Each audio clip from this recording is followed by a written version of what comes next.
Audio Jungle.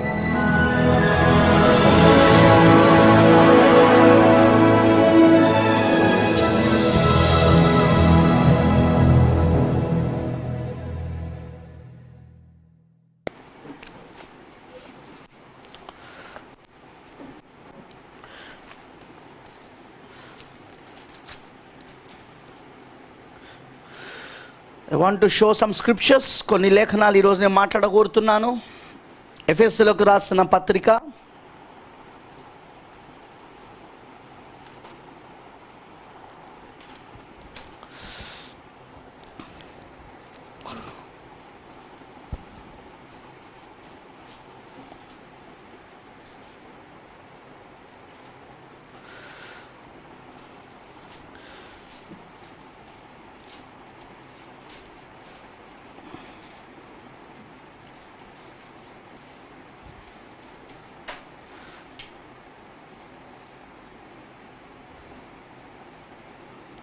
ఎఫెసీయులకు రాసిన పత్రిక 4వ అధ్యాయము కట్ చేసి మళ్ళీ పెట్టు. ఎఫెసీయులకు రాసిన పత్రిక 4వ అధ్యాయము 8వ వచనమును చదువుకుందాము. అందుచేత ఆయన ఆరోహణమైనప్పుడు చెరను చెరగా పట్టుకొని పోయి మనుషులకు ఈవులను అనుగ్రహించనని చెప్పబడి ఉన్నది. ఆరోహణమాయనగా ఆయన భూమి యొక్క క్రింది భాగములకు దిగనని అర్థమిచ్చుచున్నది కదా. దిగినవాడు తానే సమస్తమును నింపునట్లు ఆకాశ మండలములన్నిటికంటే మరి పైకి ఆరోహణమైన వాడనై ఉన్నాడు. దేవుడు ఈ మాటలను దీవించునుగాక. ఆమేన్. Let us pray. ప్రార్థన చేసుకుందాం. పరిశుద్ధుడా, సర్వశక్తిమంతుడా, కృపామడవైన దేవానికి స్తోత్రముడు తండ్రి. ప్రభువా, మరొక్కసారి నీ పునరుద్ధానమును మేము జ్ఞాపకం చేసుకుంటున్నాము. నీ పునరుద్ధానపు శక్తిని మేము జ్ఞాపకం చేసుకుంటున్నాం. ఎందుకంటే మమ్మల్ని కూడా ఇప్పుడు ఆ పునరుద్ధానపు శక్తి తిరిగి లేపినది ప్రభువా. అందును బట్టి నీకు స్తోత్రాలు. నీవు మాత్రమే కాదు తిరిగి లేచినది, మేము కూడా ప్రభువా. ఎందుకంటే మేము నీతో పాటు సిలువేయబడ్డామని, నీతో పాటు సమాధి చేయబడ్డామని, నీతో పాటు తిరిగి లేపబడ్డామని ప్రభువా నీ సువార్త చెప్తున్నది ప్రభువా. అది మేము నమ్ముతా ఉన్నాం తండ్రి. నీ ఏర్పాట్లో, నీ ఎన్నికలో ఎవరైతే ఉన్నారో జగదు పునాది వేయబడక మునిపే వాళ్ళందరూ ప్రభువా ఖచ్చితంగా తిరిగి లేపబడ్డారని నేను నమ్ముతున్నాను ప్రభువా. ఈరోజు ఆ గుంపులో మేము ఉన్నందుకు స్తోత్రం. మరి ప్రభువా, ప్రపంచమంతా అతి భయంకరమైన పరిస్థితులలో ఇప్పుడు వెళ్తూ ఉన్నది. ఎవరికి నిరీక్షణ లేదు, ఎవరు భవిష్యత్తు పైన ఆశలు కలిగి లేరు. ఏం జరుగుతుందో అర్థం కాని పరిస్థితిలో గందరగోళంలో ఉన్నారు. ఏమైనా స్పష్టత ఉన్నది అంటే అది వధువుకి మాత్రమే. ఏమైనా ప్రభువా దీని గూర్చి ఇప్పుడు జరుగుతున్న ఈ యొక్క సూక్ష్మజీవి యుద్ధమును గూర్చి, అంతేకాదు ఈ తాత్కాలికమైన తీర్పులు గూర్చి, ఇవి ఏవైనా ప్రభువా జరుగుతున్నాయి అంటే ఇవి జరుగుతున్నవి ఏది ఉన్నాయో వీటి గూర్చి కేవలము వధువుకి మాత్రమే, నీ పెళ్లి కుమార్తెకు మాత్రమే అవి స్పష్టంగా అర్థమవుతున్నాయి. ఎందుకంటే ఇవి రాక మునిపే నువ్వు ప్రవక్తను పంపావు. ప్రవక్త ద్వారా ఈ మర్మములన్నీ కూడా నీ వధువుకి బయలుపరిచావు. ప్రవక్త ద్వారా ఈ మర్మములన్నీ నువ్వు తెలియజేసినందుకు స్తోత్రాలు ప్రభువా. అందును బట్టి నీకు వందనాలు తెలియజేస్తున్నాను. అదేవిధంగా ప్రభువా నేను ప్రార్థిస్తున్నాను తండ్రి ప్రత్యేకంగా నేను ప్రార్థిస్తున్నాను ప్రభువా. మరి యొక్క ఉదయకాల సమయంలో ఈ మధ్యాహ్నము ఆ పునరుద్ధానపు శక్తితో, ఆ పరిశుద్ధాత్మ బాప్తిజంతో మమ్మల్ని అందరినీ నింపమని కోరుతున్నాం. మరి ప్రవక్త అన్నాడు, నీవు ఆ పునరుద్ధానపు శక్తిని పొందుకోవడమే ఆయన సజీవుడుగా ఉన్నాడు అనకు రుజువు. ఆయన సమాధిలో నుండి, ఆయన మరణము నుండి, ఆయన ఆ యొక్క సమాధి నుండి, పాతాళము నుండి తిరిగి లేచాడు అనుటకు రుజువు ఏమిటంటే నీలో నివసించుచున్న యేసుక్రీస్తు జీవము, అదే పరిశుద్ధాత్మ ఉన్నది అన్నాడు. ప్రభు ఆ పరిశుద్ధాత్మనే పునరుద్ధానమునకు సాక్ష్యమై ఉన్నది. నువ్వు పునరుద్ధానము పొందుకున్నావు అన్నట్టుకు సాక్ష్యం అది.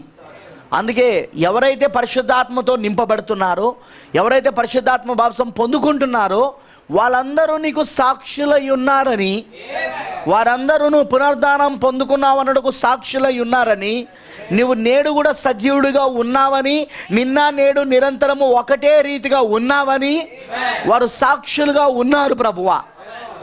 అందును బట్టి నీకు స్తోత్రాలు. అందుకే ఈరోజు ప్రపంచమంతా గలిబిలిలో ఉన్నది. ప్రపంచమంతా ప్రభువా వారు వారు వారు తండ్రి ఇప్పుడు ఏం జరుగుతున్నదో అని భవిష్యత్తు వాళ్ళకు ఒక అంధకారంగా కనబడుతున్నది వాళ్ళకు. కానీ మా భవిష్యత్తు ఏదో వెలుగుగా కనబడుతున్నది. ఎందుకంటే మేము ఈ భూమిపై నుండి వెళ్ళిపోయే సమయం దగ్గరకు వచ్చేసింది కాబట్టి, మేము ఇక ఈ పరిమాణము నుండి ఆ పరలోకపు పరిమాణమునకు వెళ్ళే సమయం దగ్గరకు వచ్చేసింది. అందుకే సమయం ప్రభువా మా భవిష్యత్తు వెలుగుగా కనబడుతున్నది. ప్రపంచ భవిష్యత్తు అయితే చీకటిగా ఉండిపోయినది. అందుకే ఈ గందరగోళాలు, అందుకే అందరూ ప్రభువా నిరీక్షణ లేక అధైర్యపడుతూ జీవిస్తూ ఉన్నారు. ప్రభువా ప్రపంచ దేశాలన్నీ ఏమి జరుగుతున్నదో తెలియని అయోమయ స్థితిలో ఉన్నాయి. కానీ ఏం జరుగుతున్నదో అది తెలిసిన వాళ్ళు ఎవరైనా ఈ భూమిపైన ఉన్నారు అంటే అది నీ వధువై ఉన్నది. ఎందుకంటే నువ్వు ఆ 7 ముద్రలు ఆమెకు తెరిచి ఈ ప్రణాళిక అంతయు ఆమెకు బయలుపరిచావు, ఈ విమోచన పథకం అంతయు ఆమెకు బయలుపరిచావు. అందును బట్టి నీకు స్తోత్రాలు దేవా. అందుకే ప్రభువా మాకు దేని గురించి భయం లేదు. కరోనా వైరస్ దాని గురించి మాకు భయం లేదు. ఇంకా ఇంకా ఇంకా ఇతరమైన వాటి గురించి మాకు భయం లేదు. రాబోయే ఆ యొక్క ఆర్థిక మాంద్యం గురించి మాకు భయం లేదు.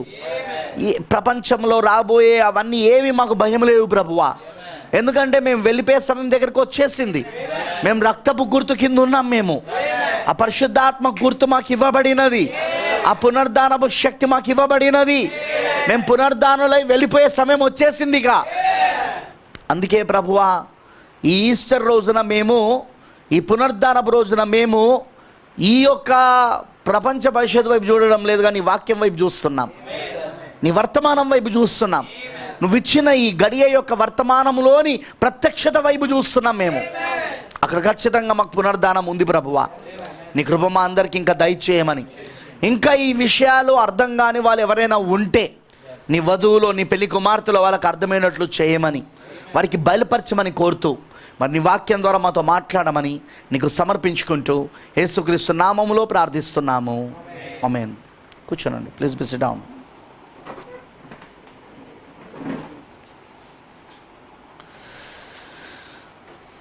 దేవునికి స్తోత్రం. క్రీస్తునందు ప్రియమైన దేవుని పిల్లలందరికీ మరి మరొకసారి నేను ప్రభువైన యేసుక్రీస్తు నామంలో నా యొక్క శుభములు మరి వందనాలు తెలియజేస్తున్నాను. ప్రభు మీ అందరినీ దీవించును గాక. ఆమేన్. హల్లెలూయా. మరి ప్రియమైన దేవుని పిల్లలారా, దేవుడు మరొకసారి మనందరికీ ఈ గొప్ప కృపనిచ్చినందుకు నేను ప్రభువుకి మహిమ చెల్లిస్తూ ఉన్నాను. ఆమేన్. హల్లెలూయా. దేవునికి మహిమ కలుగును గాక. హల్లెలూయా.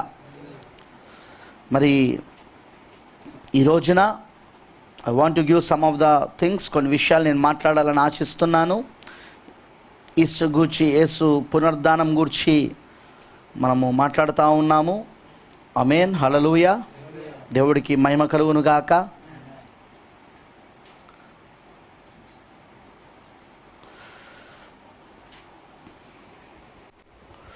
వి ఆల్ నో దట్, మనందరికీ తెలుసు 2000 సంవత్సరాల క్రితం ప్రభువైన యేసుక్రీస్తు పునరుద్ధానుడై తిరిగి లేచాడని.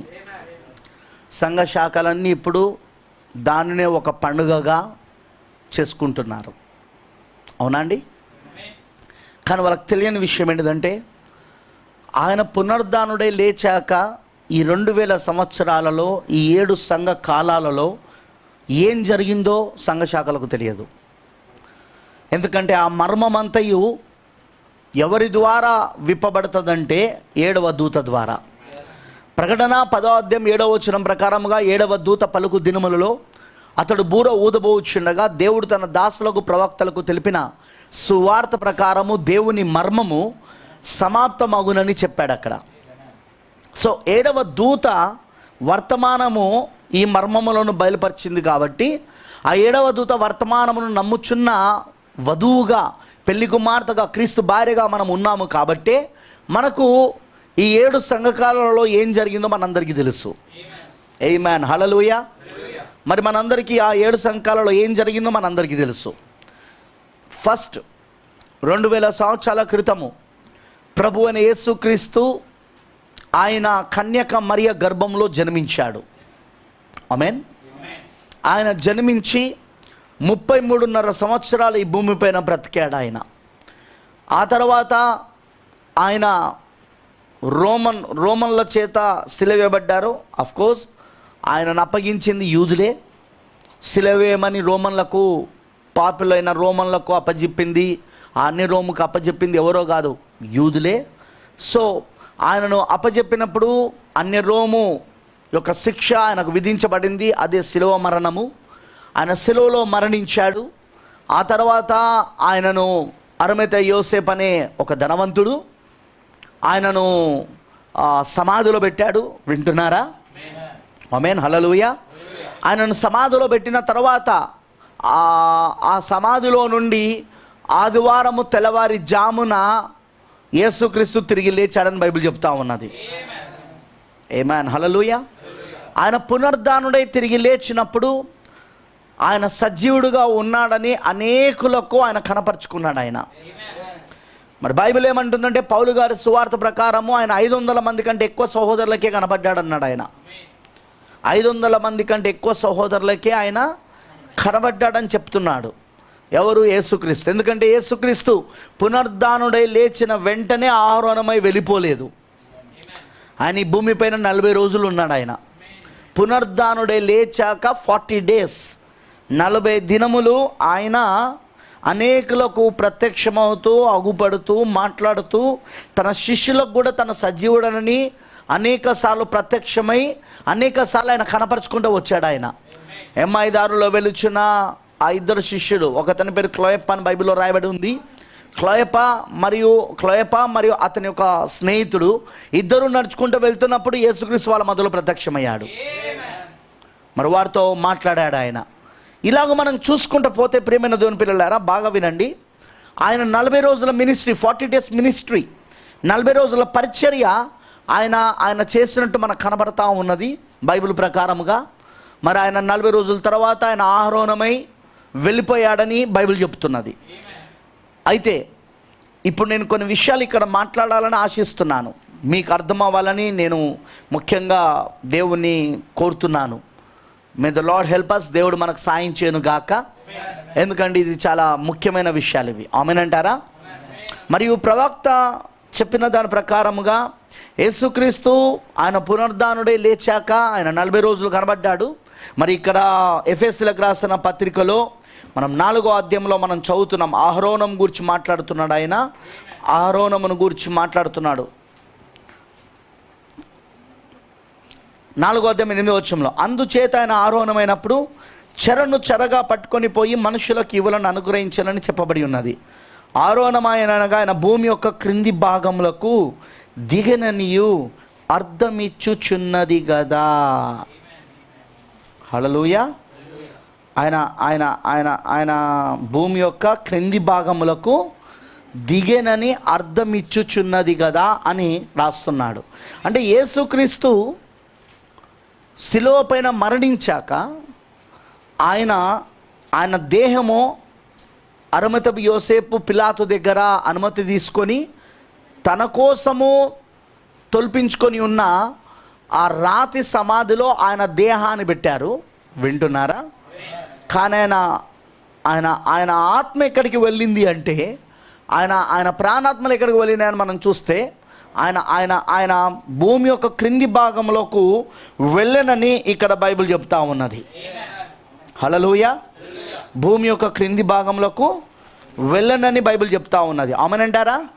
సో ఇప్పుడు భూమి యొక్క క్రింది భాగంలోకి ఆయన వెళ్ళినట్లు మనకు బైబిల్ చెప్తున్నప్పుడు ఈ భూమి యొక్క క్రింది భాగాలకు ఆయన ఎందుకు వెళ్ళాడు, అది మనకు ఇప్పుడు చాలా ముఖ్యమైన విషయం. అది మొదటిగా యేసుక్రీస్తు శిలువ పైన మరణించినప్పుడు ఆయన వెలను చెల్లిస్తున్నట్టు మనకు అర్థమవుతున్నది.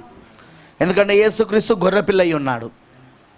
లోక పాపాలను మోసుకపోయిన దేవుని గొర్రెపిల్ల. ఆయన గొర్రెపిల్లగా శిలువలో మరణించాడు. ఆయన గొర్రెపిల్లగా ఆయన తన రక్తమును క్రయధనముగా వెలజల్లించాడు. ఆయన పాపమును కోసము ఆయన తన రక్తమును క్రయధనముగా వెలజల్లించాడు ఆయన. ఆమేనంటారా? సో ఇప్పుడు పాపము కోసమైన రక్తమును ఆయన ఆయన ఆయన ఇచ్చినప్పుడు, హల్లెలూయా, బాగా వినండి ఇప్పుడు నేను చెప్పేది. ఇప్పుడు పాత నిబంధనలో ఉన్న భక్తులు ఎవరైతే ఉండెనో, ఆ మొదటి ఆదికాండం మొదలుకొని మలాకి గ్రంథం వరకు ఉన్న 39 పుస్తకాలు, ఆ 39 పుస్తకాలలో ఉన్న ఆ భక్తులు ఎవరైతే ఉన్నారో అది 4000 సంవత్సరాల కాల వ్యవధి. అది ఆదాము మొదలుకొని మలాకి వరకు 4000 సంవత్సరాలు. ఆ 4000 సంవత్సరాల కాల వ్యవధిలోని 39 పుస్తకాల యొక్క 39 పుస్తకాలు ఏవైతే ఉన్నాయో ఆ పుస్తకాలలోని ప్రవక్తలు, భక్తులు, విశ్వాసులు ఎవరైతే ఉన్నారో వాళ్ళందరూ ఎవరి కోసం ఎదురు చూశారంటే ప్రభువైన యేసుక్రీస్తు కోసం ఎదురు చూశారు. అందుకే రక్షణ అనేది, విమోచన అనేది పాత నిబంధనలో లేదు. విమోచన ఎక్కడుందంటే కొత్త నిబంధనలో ఉంది. ఆమేన్, హల్లెలూయా. యేసుక్రీస్తు వచ్చిన తర్వాతనే సంపూర్ణమైన విమోచన కలిగింది. మరి పాత నిబంధనలో ఏముందంటే ఆ విమోచనకు సాదృశ్యాలు ఉన్నాయి.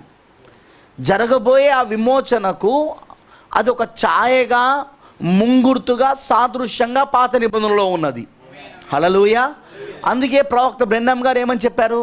పాత నిబంధన అంతా కూడా ఛాయ, నీడై ఉన్నది కొత్త నిబంధనకు. ఎందుకంటే కొత్త నిబంధన నిజ స్వరూపం, కొత్త నిబంధన నిజ స్వరూపము, పాత నిబంధన ఛాయ, నీడ.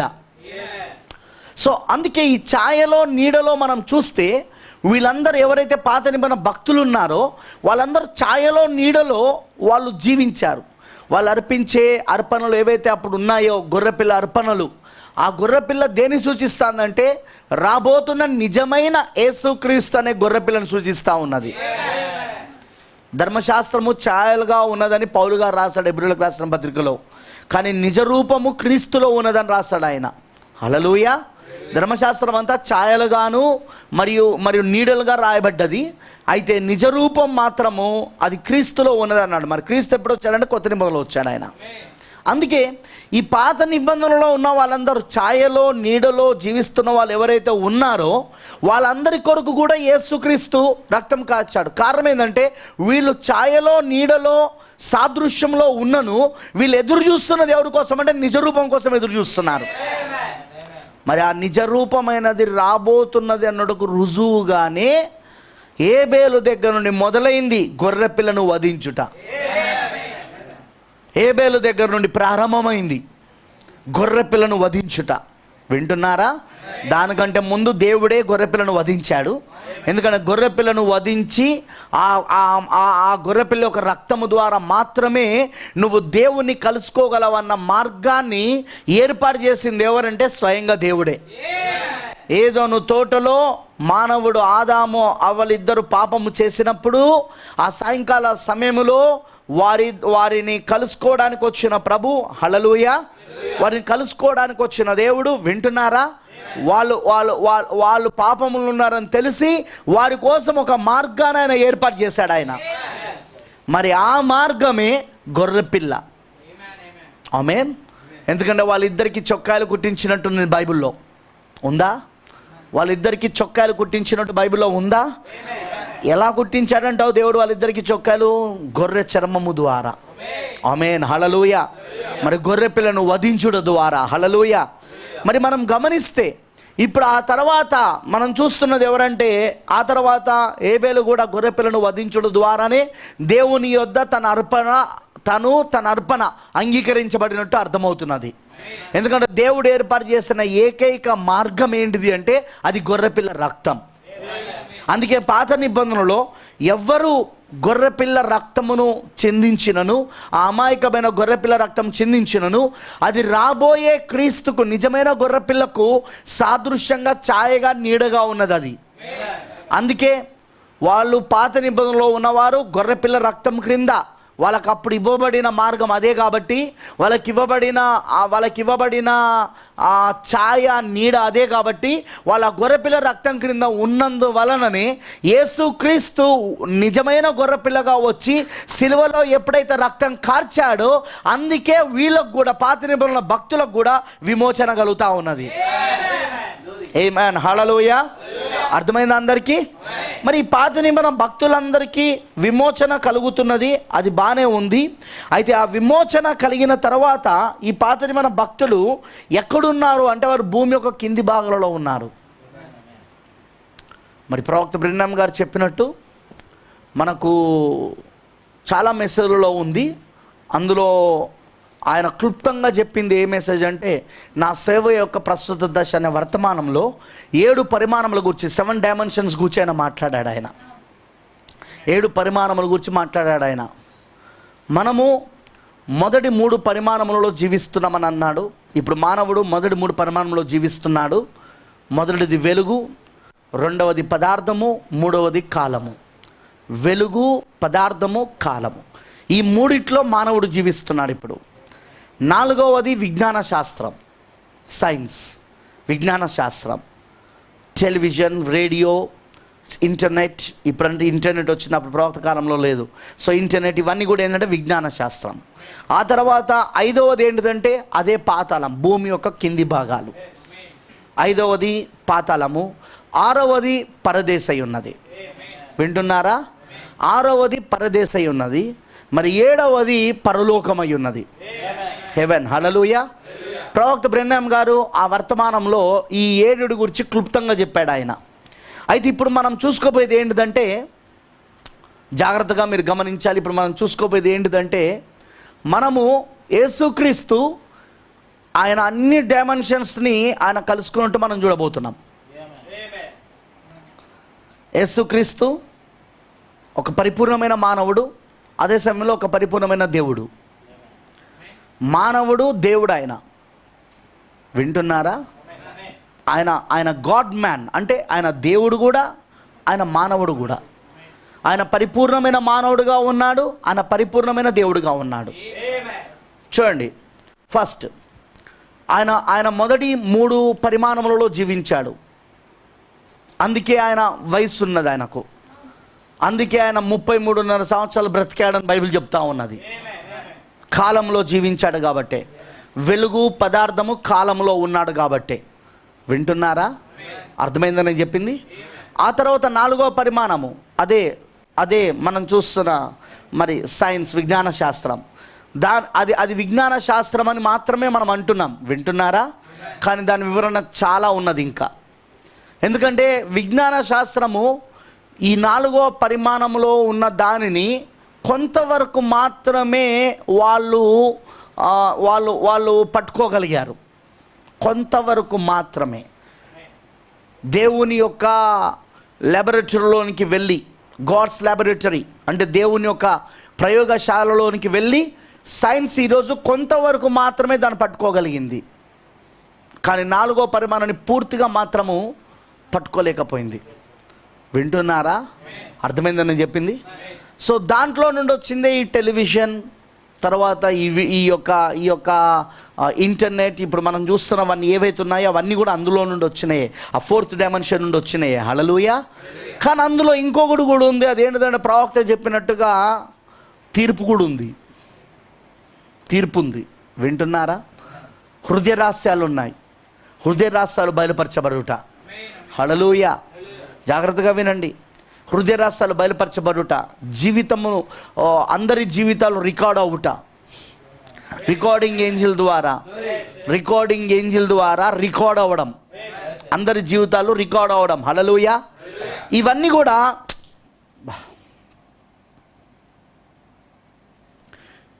కూడా మనం చూస్తున్నది ఏంటిది అంటే 4th డైమెన్షన్లో ఇవన్నీ ఉన్నాయి. ఆమేన్. నేను దాని మీద ఆల్రెడీ వివరించాను. ఆ మెసేజ్లు యూట్యూబ్లో ఉన్నాయి. 7 డైమెన్షన్స్ మెసేజ్, దాన్ని డౌన్లోడ్ చేసుకొని వినండి. 4th డైమెన్షన్ మీద. ఇప్పుడు యేసుక్రీస్తు హృదయ రహస్యాలు బయలుపరిచాడా లేదా?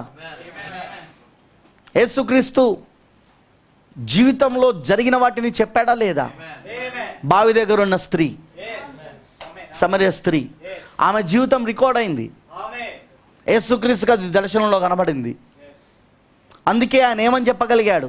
నీకు ఇదివరకు 5 భర్తలు ఉండే, నీకు ఇదివరకు 5 పెర్మిటులు ఉండే, ఇప్పుడు ఉన్నవాడు కూడా నీవాడు కాదు.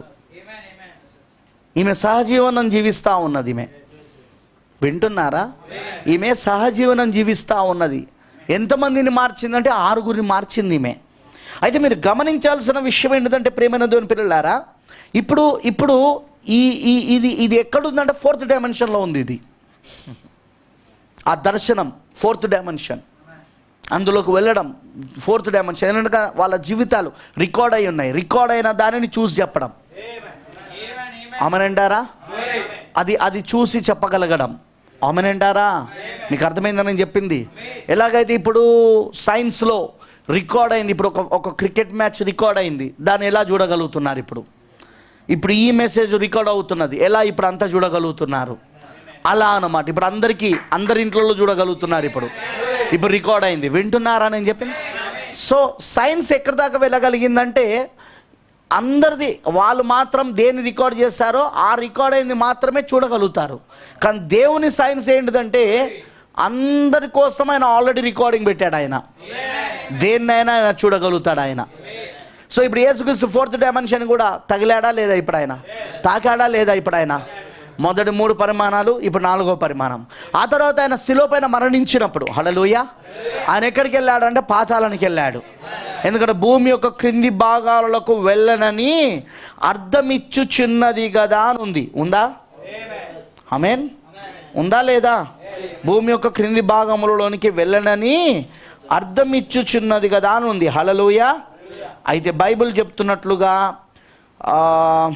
ఈ రోజున ఆయన భూమి యొక్క క్రింది భాగాలకు వెళ్ళినట్టు చెప్తున్నది. మరి ప్రవక్త భూమి యొక్క క్రింది భాగాలను 3 భాగాలుగా విభజించాడు ఆయన. అన్నిటికంటే క్రింది స్థలం నీచమైన స్థలం, అది సాతానుడు ఉండే స్థలం. దానికంటే కొంచెం పైకి ఉండే స్థలము పడిపోయిన దూతలు ఉండే స్థలం. పడిపోయిన దూతలు ఎవరైతే పడిపోయారో, సాతాను యొక్క బోధ విని, లూసిఫర్ యొక్క బోధ విని ఆ పడిపోయిన దూతలు ఉన్న స్థలం. దానికంటే కొంచెం పై ఉన్న స్థలం ఏంటిదంటే నశించిపోయిన ఆత్మలు ఉండే స్థలం. పాత నిబంధనలో ఈ నశించిపోయిన ఆత్మలు ఉండే ఈ స్థలము మనం గమనిస్తే ఇది 2 భాగాలుగా ఉన్నది. ఈ 3వ స్థలం, ఒకటి నశించిపోయిన ఆత్మలు, రెండవది వెలుగున్న స్థలం. అది అక్కడ ఎవరుండే వాళ్ళంటే పాత నిబంధనలో ఉన్న భక్తులు ఉండేవాళ్ళు. ఎందుకంటే వాళ్ళకు పరిపూర్ణమైన విమోచన ఇంకా జరగలేదు. వాళ్ళకు పరిపూర్ణమైన విమోచన ఎప్పుడు జరుగుతుందంటే, ఎప్పుడైతే యేసుక్రీస్తు వచ్చి సిలువలో రక్తమును చిందిస్తాడో అప్పుడు వాళ్ళకు పరిపూర్ణమైన విమోచన జరుగుతుంది. ఆమేనంటారా? కానీ సిలువలో రక్తమును చిందించక మునుపు వాళ్ళు ఎడ్ల యొక్కయు, మేకల యొక్కయు, గొర్రెల యొక్కయు, ఇలాగూ అనేకమైన జంతువుల యొక్క రక్తము క్రింద, ఎందుకంటే రాబోతున్న యేసుక్రీస్తుకు అవి సాదృశ్యంగా ఉన్నాయి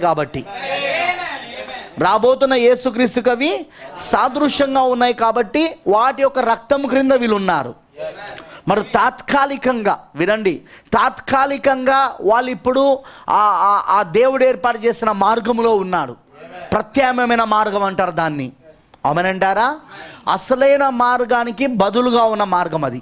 ప్రత్యామ్నాయమైన మార్గాన్ని దేవుడు ఏర్పాటు చేస్తాడు పాత నిబంధనలో. కానీ ఎప్పుడైతే అసలైనది వస్తుందో, అనగా యేసుక్రీస్తు వస్తాడో, అప్పుడు వీళ్ళు కూడా విమోచన జరుగుతుంది. అందుకే ఇప్పుడు ఈ యేసుక్రీస్తు ఎప్పుడైతే సిలువలో మరణించాడో వాళ్ళకు పరిపూర్ణమైన విమోచన జరిగింది.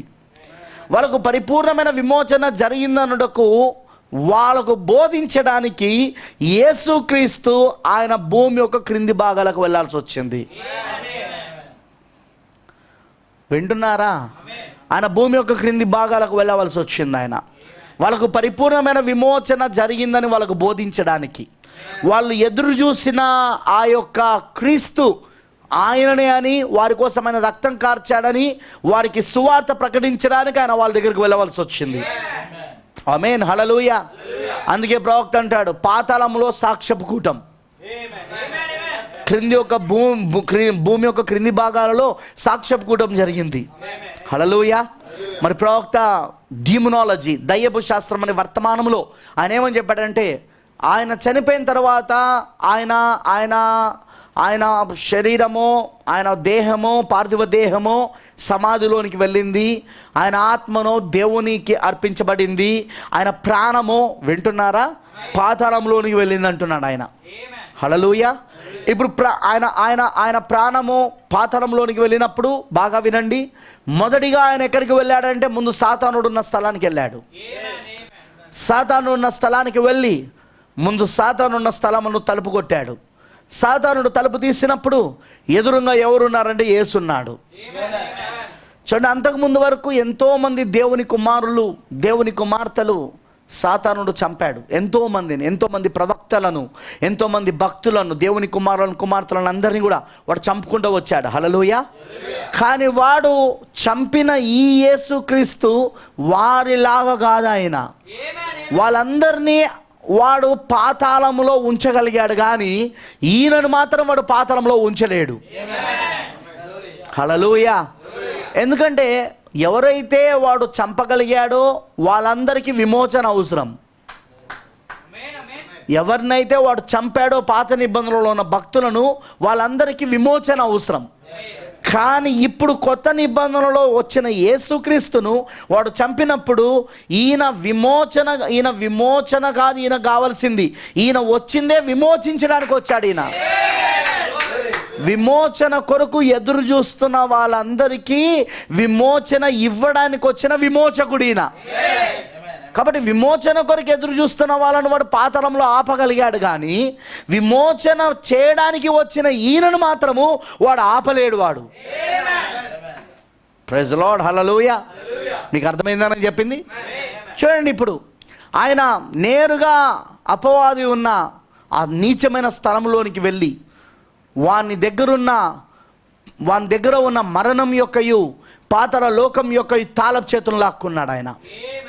అందుకే ఆయన పునరుద్ధానుడై లేచినప్పుడు ఆయన ప్రకటన 1వ అధ్యాయంలో 18వ వచనంలో ఏమంటున్నాడు? ఇదిగో నేను మృతుడనైతిని గాని యుగ యుగములు సజీవుడుగా ఉన్నాను. మరణం యొక్కయు మరియు పాతాళ లోకం యొక్కయు తాళపు చేతులు నా వశంలో ఉన్నవి అన్నాడు. ఆయన వశంలోనికి ఎలా వచ్చినాయి అంటే, అదిగో ఆయన ఎప్పుడైతే శిలువలో మరణించాడో, ఆయన ఎప్పుడైతే శిలువలో రక్తం కార్చాడో, ఆయన ఎప్పుడైతే విమోచన పథకమును ఆయన అక్కడ చేయడం ప్రారంభించాడో, హల్లెలూయా, అప్పుడు ఆయనకు ఇప్పుడు మరణం పైన పాతాళం పైన కూడా అధికారం వచ్చేసిందిగా.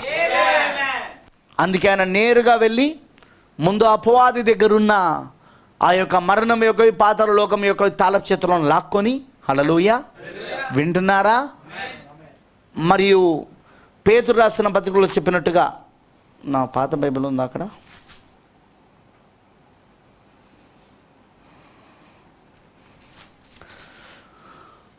పాత బైబిల్ చూడు.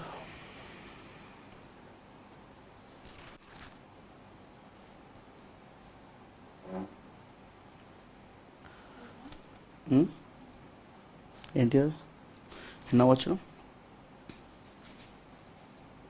పాత బైబిల్ లేదు నాది.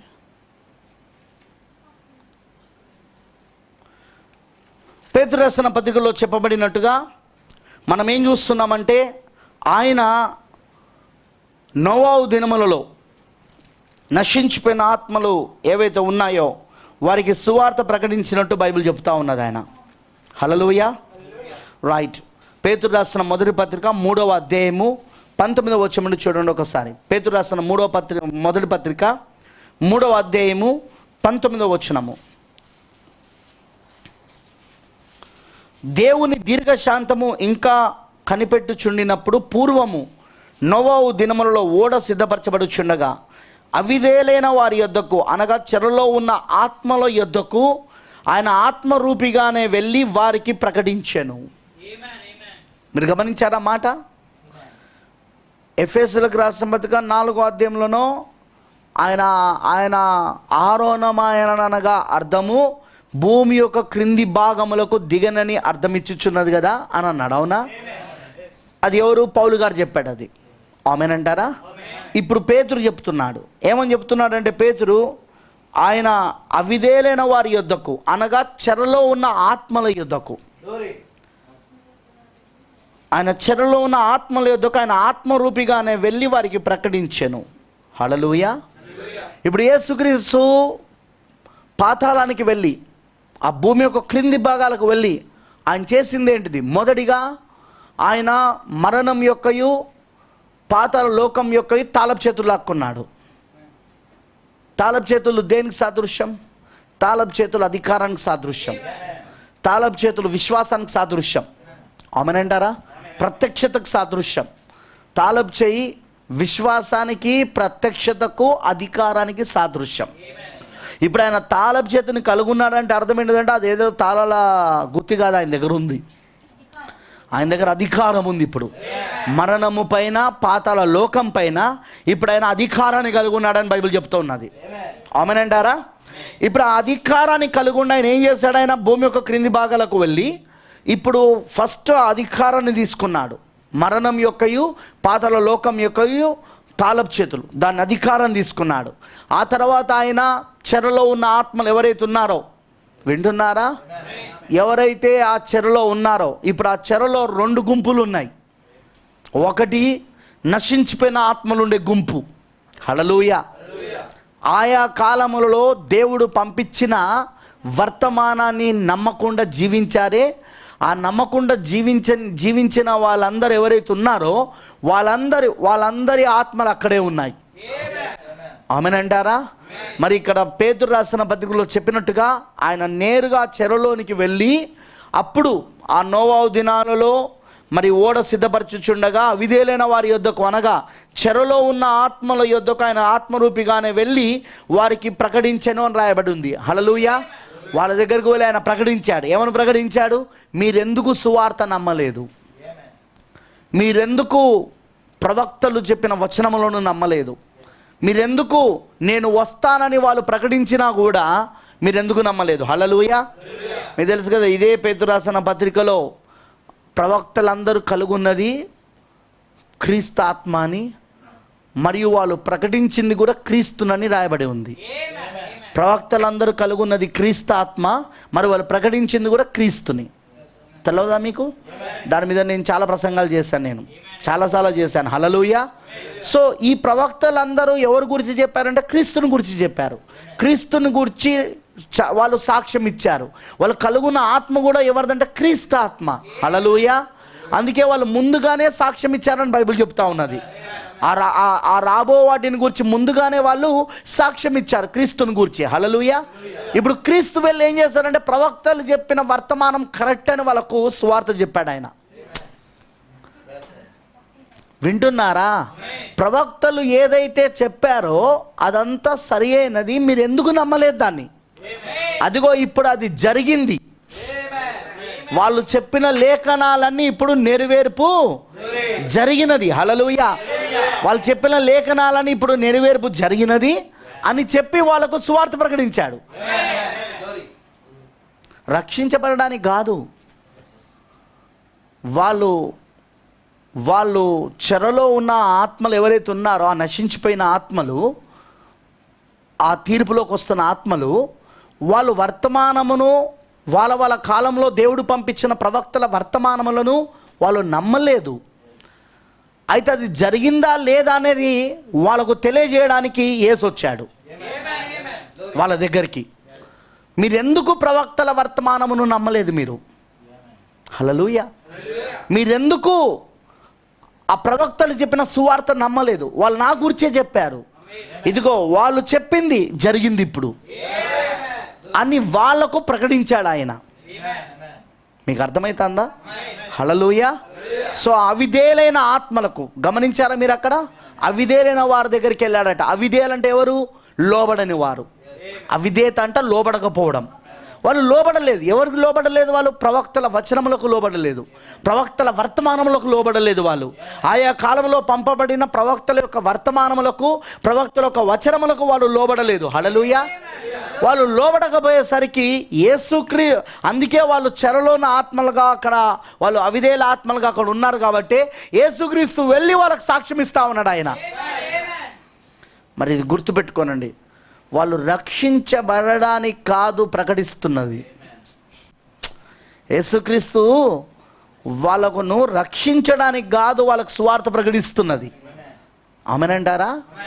నశించిపోతున్న ఆత్మలు ఏవైతే ఉన్నాయో, ఆ నశించిపోయిన ఆత్మలు రక్షించడానికి కాదు ఆయన సువార్త ప్రకటిస్తున్నది. ఆమేన్. వాళ్ళకైనా సాక్ష్యం ఇస్తున్నది ఎందుకంటే మీరెందుకు నమ్మలేదు, మీరెందుకు దీనిని నమ్మలేదు, మీ కాలంలో ఇవ్వబడిన వర్తమానాన్ని మీరు ఎందుకు నమ్మలేదు, మీ ప్రవక్తలు చెప్పిన వర్తమానాన్ని మీరు ఎందుకు నమ్మలేదు, ఆ ప్రవక్తల వచనాలను మీరు ఎందుకు నమ్మలేదు. ఇదిగో వాళ్ళు చెప్పింది జరిగింది చూడు, వాళ్ళు చెప్పినట్లుగానే ఇదిగో నేను ఇప్పుడు ఇక్కడ ఉన్నాను. మీకు ఇంకో విషయం చెప్తాను. ఇప్పుడు వాక్యం అక్కడ సజీవమై ఉన్నది. అక్కడ ఇప్పుడు వాక్యము యేసుక్రీస్తు రూపంలో సజీవంగా ఉన్నది. మీకు అర్థమైందని చెప్పింది. సో వాక్యం ఎప్పుడు కూడా సజీవమయ్యేదాకా మనం ఎదురు చూస్తూ ఉండాలి. ఆమేన్, హల్లెలూయా. వాక్యం ఎప్పుడు కూడా సజీవమయ్యేదాకా మనం ఎదురు చూస్తూ ఉండాలి. హల్లెలూయా.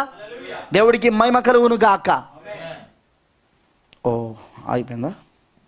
సరే, అందుకే వస్తుంది. వాక్యము సజీవమైంది. ఎప్పుడైతే వాక్యం అక్కడ సజీవమైనదో, వాళ్ళు ప్రవక్తలు చెప్పిన వచనాలు అప్పుడు ఎప్పుడైతే శరీరధార అయినదో, రక్తమాంసములైనదో, సజీవమైనదో, దానికి సాక్ష్యమే యేసుక్రీస్తు అయి ఉన్నాడు.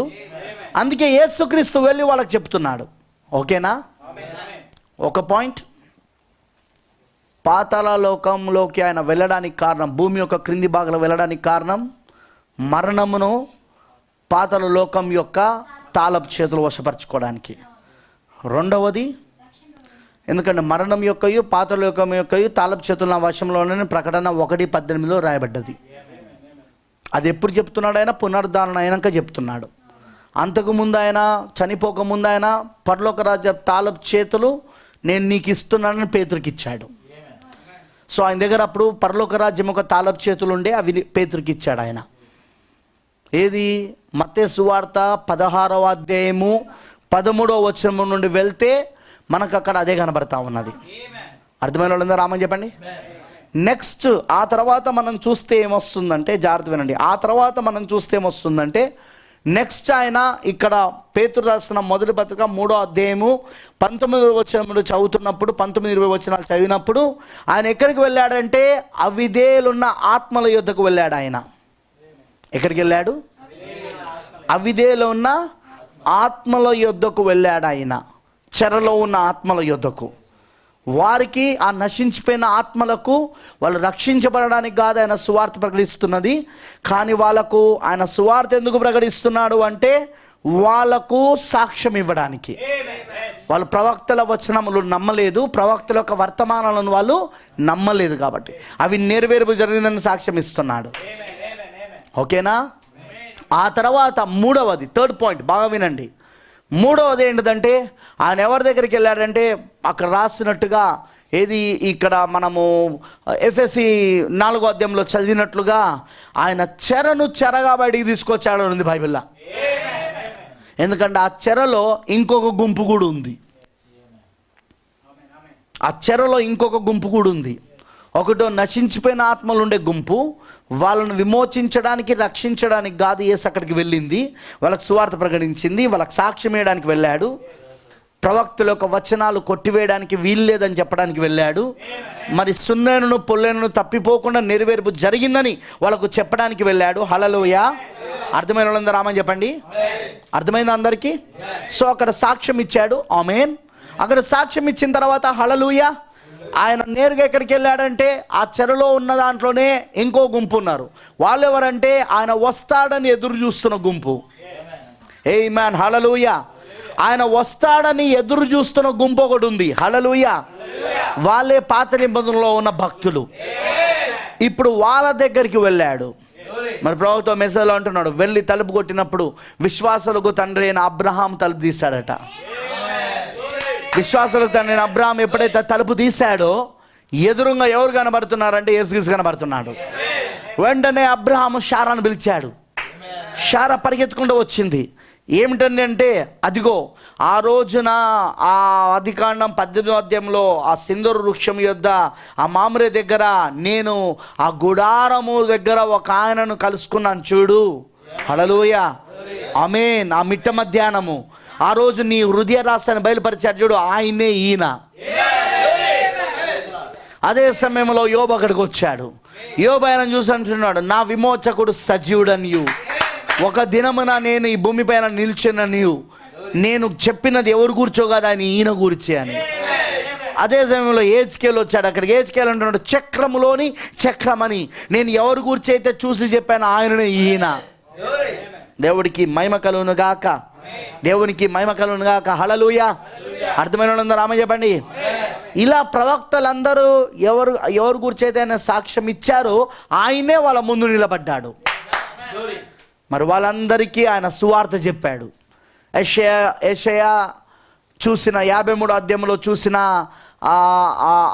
ఆయన నిశ్చయముగా మన వ్యసనములను భరించెను, ఆయన పొందిన దెబ్బల వలన మనకు స్వస్థత కలిగెను, సమాధానమున శిక్ష ఆయన పైన వేయబడుతున్నది, ఆయన గొర్రెవలే మౌనంగా ఉన్నాడు. ఇలాంటివి ఏవైతే యెషయా 53లో ఆయన చెప్పుకుంటూ వచ్చాడో దర్శనంలో చూసి ఆయన ఎవరో కాదు ఈయనని అని చెప్పేసి యెషయాకు కూడా అర్థమైపోయింది. ప్రవక్తలందరూ దర్శనంలో చూసినవి ప్రవచించినవి ఏవైతే ఉన్నాయో ఆ ప్రవచనాలన్నీ యేసుక్రీస్తులో నెరవేర్పు జరిగినాయని, మరి అవి ఎలా నెరవేర్పు జరిగినాయో యేసుక్రీస్తు వాళ్ళకు వివరించుకుంటూ వచ్చాడు. ఆయన వాళ్ళందరికీ సువార్త చెప్పడం మొదలుపెట్టాడు. హల్లెలూయా. వాళ్ళందరికీ సువార్త చెప్పిన తర్వాత అక్కడ సాక్షి కూటం అయిపోయాక, హల్లెలూయా, సాక్షుల కూటం అయిపోయాక 3వ రోజున తెల్లవారుజామున ఆయన పునరుద్ధానుడే తిరిగి లేస్తున్నప్పుడు, వింటున్నారా? హల్లెలూయా. ఆయన పునరుద్ధానుడే తిరిగి లేస్తున్నప్పుడు, ఆయన లేచేటప్పుడు ఆయనతో పాటు ఈ పాత నిబంధనలలో రక్షించబడిన ఈ యొక్క భక్తులు ఎవరైతే ఉన్నారో, సంపూర్ణ విమోచన సిలువలో రక్తము కార్చడం ద్వారా సంపూర్ణ విమోచన పొందుకున్న భక్తులు ఎవరైతే ఉన్నారో వాళ్ళందరూ కూడా పునరుద్ధానులై తిరిగి లేచారు ఆయనతో పాటు. హల్లెలూయా. ఎందుకంటే వాళ్ళందరినీ ఆయన తిరిగి లేపాడు. ఆయన వింటున్నారా? సో దాన్నే పౌలు గారు ఏమంటున్నాడంటే, ఎఫెసీయులకు రాసిన పత్రికలో దాన్నే పౌలు గారు ఏమని చెప్తున్నాడంటే, మనం మరొకసారి చదువుదాం. పౌలు గారు చెప్పింది 4వ అధ్యాయము. అందుచేత ఆయన ఆరోహణమైనప్పుడు చెరగా పట్టుకొని పోయి మనుషులకు ఈవులను అనుగ్రహించెనని చెప్పబడి ఉన్నది. హల్లెలూయా. మనుషులకు ఈవులను అంటే గిఫ్ట్, బహుమతులు పట్టుకుని వెళ్ళని ఇవ్వబడిందని చెప్పబడుతున్నది. హల్లెలూయా. ఆరోహణమనగా ఆయన భూమి యొక్క క్రింది భాగములకు దిగననియు అర్థమిచ్చుచున్నది కదా. దిగినవాడు తానే సమస్తమును నింపునట్లు ఆకాశ మండలముల అన్నిటికంటే మరి పైకి ఆరోహణమైన వాడనై ఉన్నాడు. గమనించారా? ఆయన ఆరోహణమయ్యాడంటే అర్థం ఏంటిది అంటే చెరగా పట్టుకొని పోయి, చెరలో ఉన్నది ఎవరంటే వీళ్ళే, ఈ పాత నిబంధనలు ఉన్న భక్తులు. హల్లెలూయా. వాళ్ళందరినీ ఆయన ఏం చేశాడు? ఆయన పైకి తీసుకొచ్చాడు. మరి మన మత్తయి సువార్త 27వ అధ్యాయము 50వ వచనం ఒకసారి చదువుదాం. మత్తయి సువార్త 27వ అధ్యాయము 50వ వచనమును మనం ఒకసారి చదువుదాం. యేసు మరలా బిగ్గరగా కేక వేసి ప్రాణం విడిచెను. అప్పుడు దేవాలయపు తెర పైనుండి క్రింది వరకు 2గా చెనిగెను, భూమి వణికెను, బండలు బద్దలాయెను, సమాధులు తెరబడెను, నిద్రించిన అనేక మంది పరిశుద్ధుల శరీరములు లేచెను. వారు సమాధుల్లో నుండి బయటికి వచ్చి ఆయన లేచిన తర్వాత పరిశుద్ధ పట్టణంలో ప్రవేశించి అనేకులకు అగుబడిరి.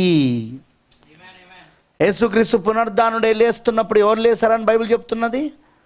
నిద్రించిన అనేక మంది పరిశుద్ధుల శరీరములు లేచెను. ఇప్పుడు పౌలు గారు సువార్త ప్రకారము ఏం జరిగింది? అది ఆయన తిరిగి లేచేటప్పుడు ఆయన భూమి యొక్క క్రింది భాగాలకు వెళ్ళి తిరిగి లేచేటప్పుడు ఆయన ఒక్కడే లేవలేదు, ఆయనతో పాటు ఎవరిని లేపాడు? ఇంకైనా వినబడతలేదు నాకు. ఆయనతో పాటు పాత నిబంధనలో నిద్రించిన భక్తులను కూడా ఆయన పైకి లేపాడు. అందుకే చెరగా ఆయన బడికి తీసుకొచ్చాడు ఆయన.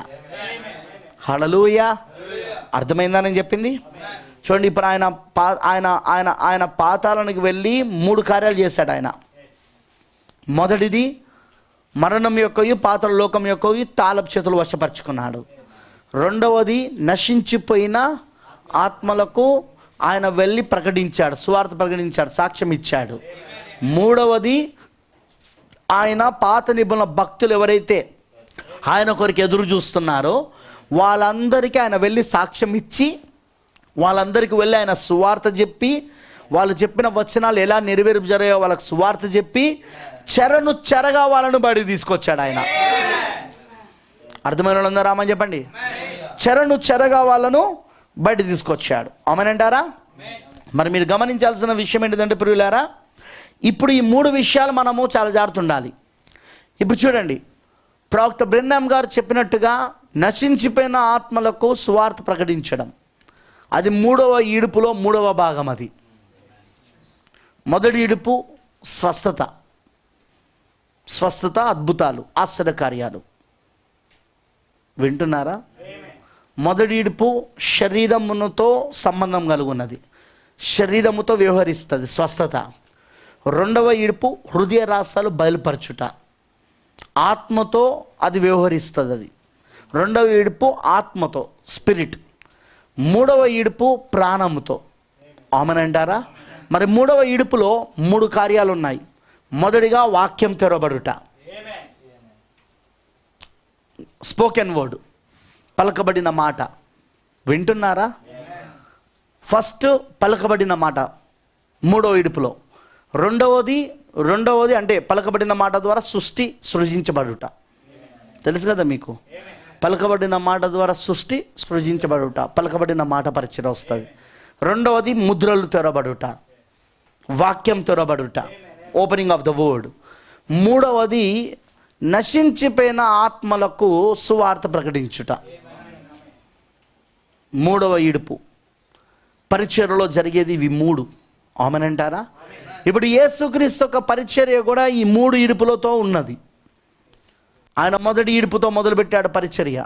రోగులను స్వస్థపరచడం, రోగులను బాగు చేయడం, అనారోగ్యంతో ఉన్న వాళ్ళని బాగు చేయడం, దయ్యాలను వెలగొట్టడం, అద్భుతాలు, ఆశ్చర్యకాలు చేయడం. ఆమేనంటారా? నెక్స్ట్ రెండవది ఆయన హృదయ రహస్యాలు బయలుపరచడం మొదలుపెట్టాడు 2వ ఈడుపులో.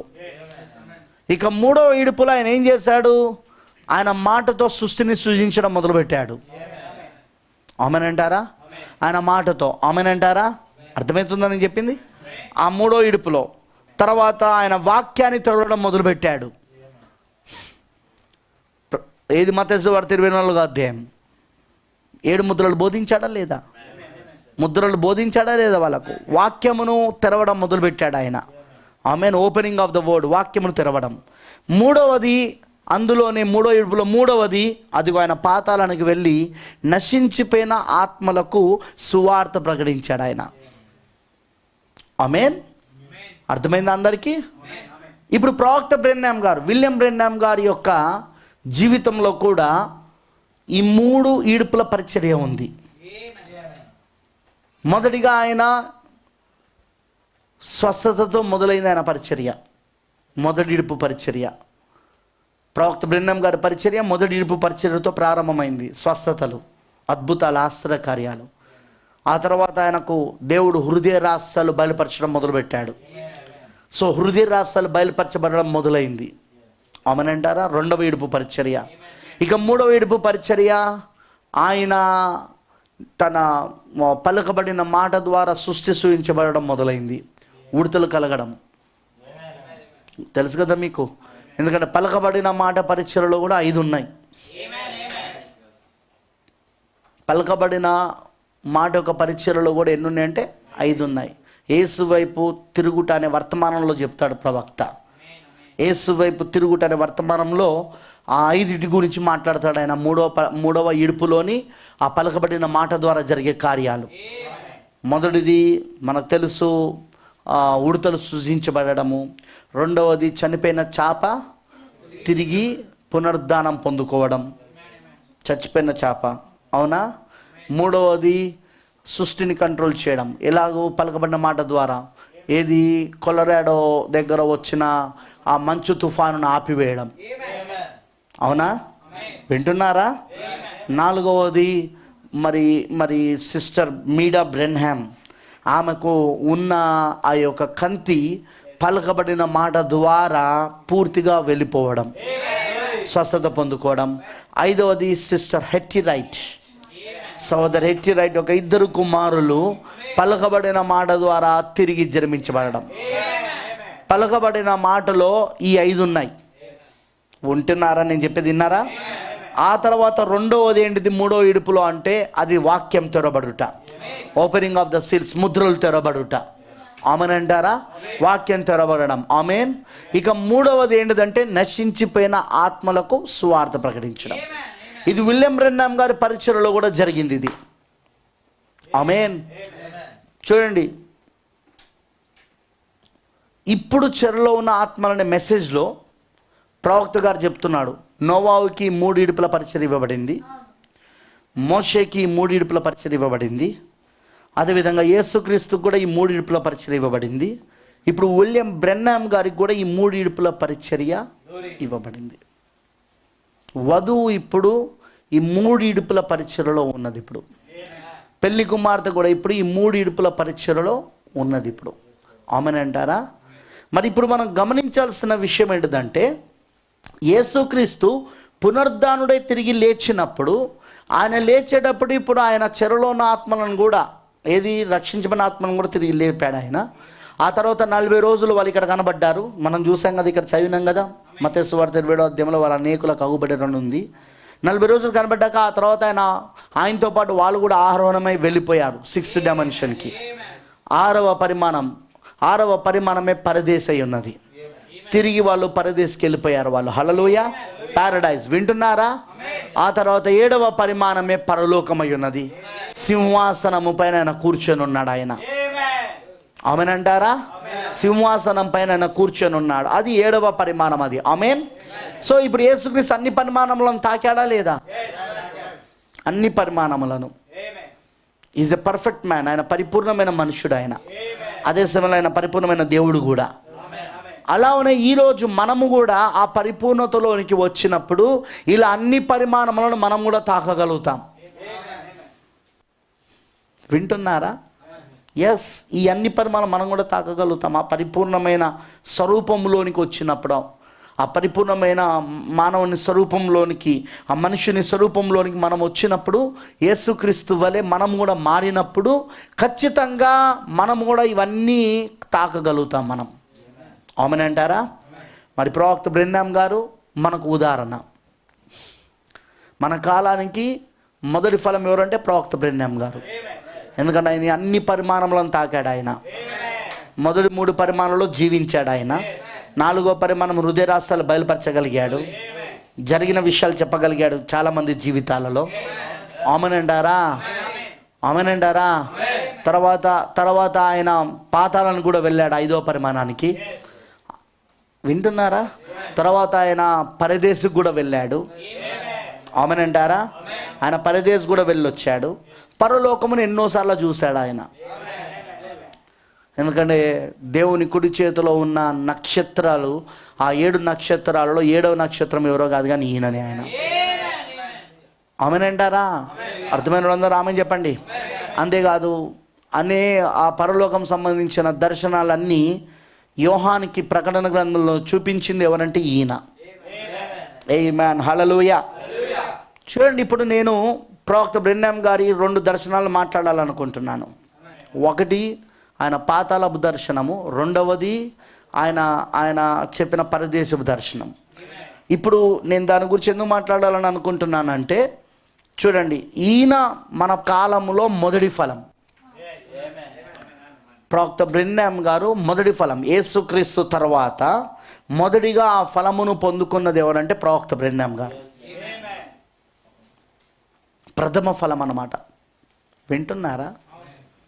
సో ఆ పరిపూర్ణతలోనికి వస్తే ఎలా ఉంటుందో ప్రవక్తను చూస్తే మనకు అర్థమవుతుంది. మరి ప్రవక్తకు జరిగిందే వధువుకు జరుగుతుంది.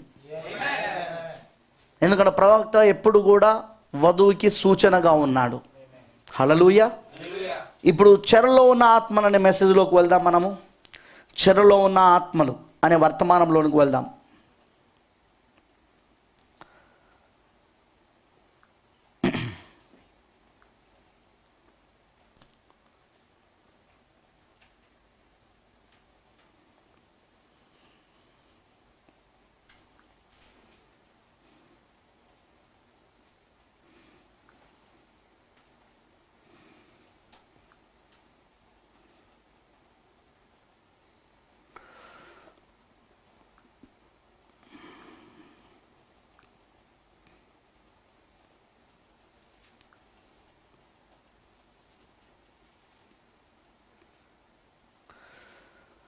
వర్తమానము ఆ మెసేజ్ లేదా నా దగ్గర దీంట్లో ఇప్పుడు చెరలో ఉన్న ఆత్మలు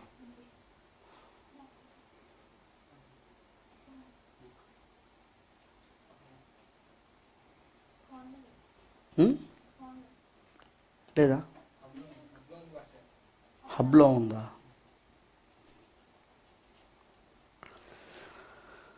ఒకసారి ఇప్పుడు చెరలో ఉన్న ఆత్మలు 1963 నవంబర్ 10వ తారీఖున చెప్పబడిన మెసేజ్ ఇది. ఇందులో 3 ఇడుపుల గురించి ప్రవక్త చాలా స్పష్టంగా చెప్పాడు. 32వ పారాగ్రాఫ్, హబ్లో 32వ పారాగ్రాఫ్ చదువుతున్నాను.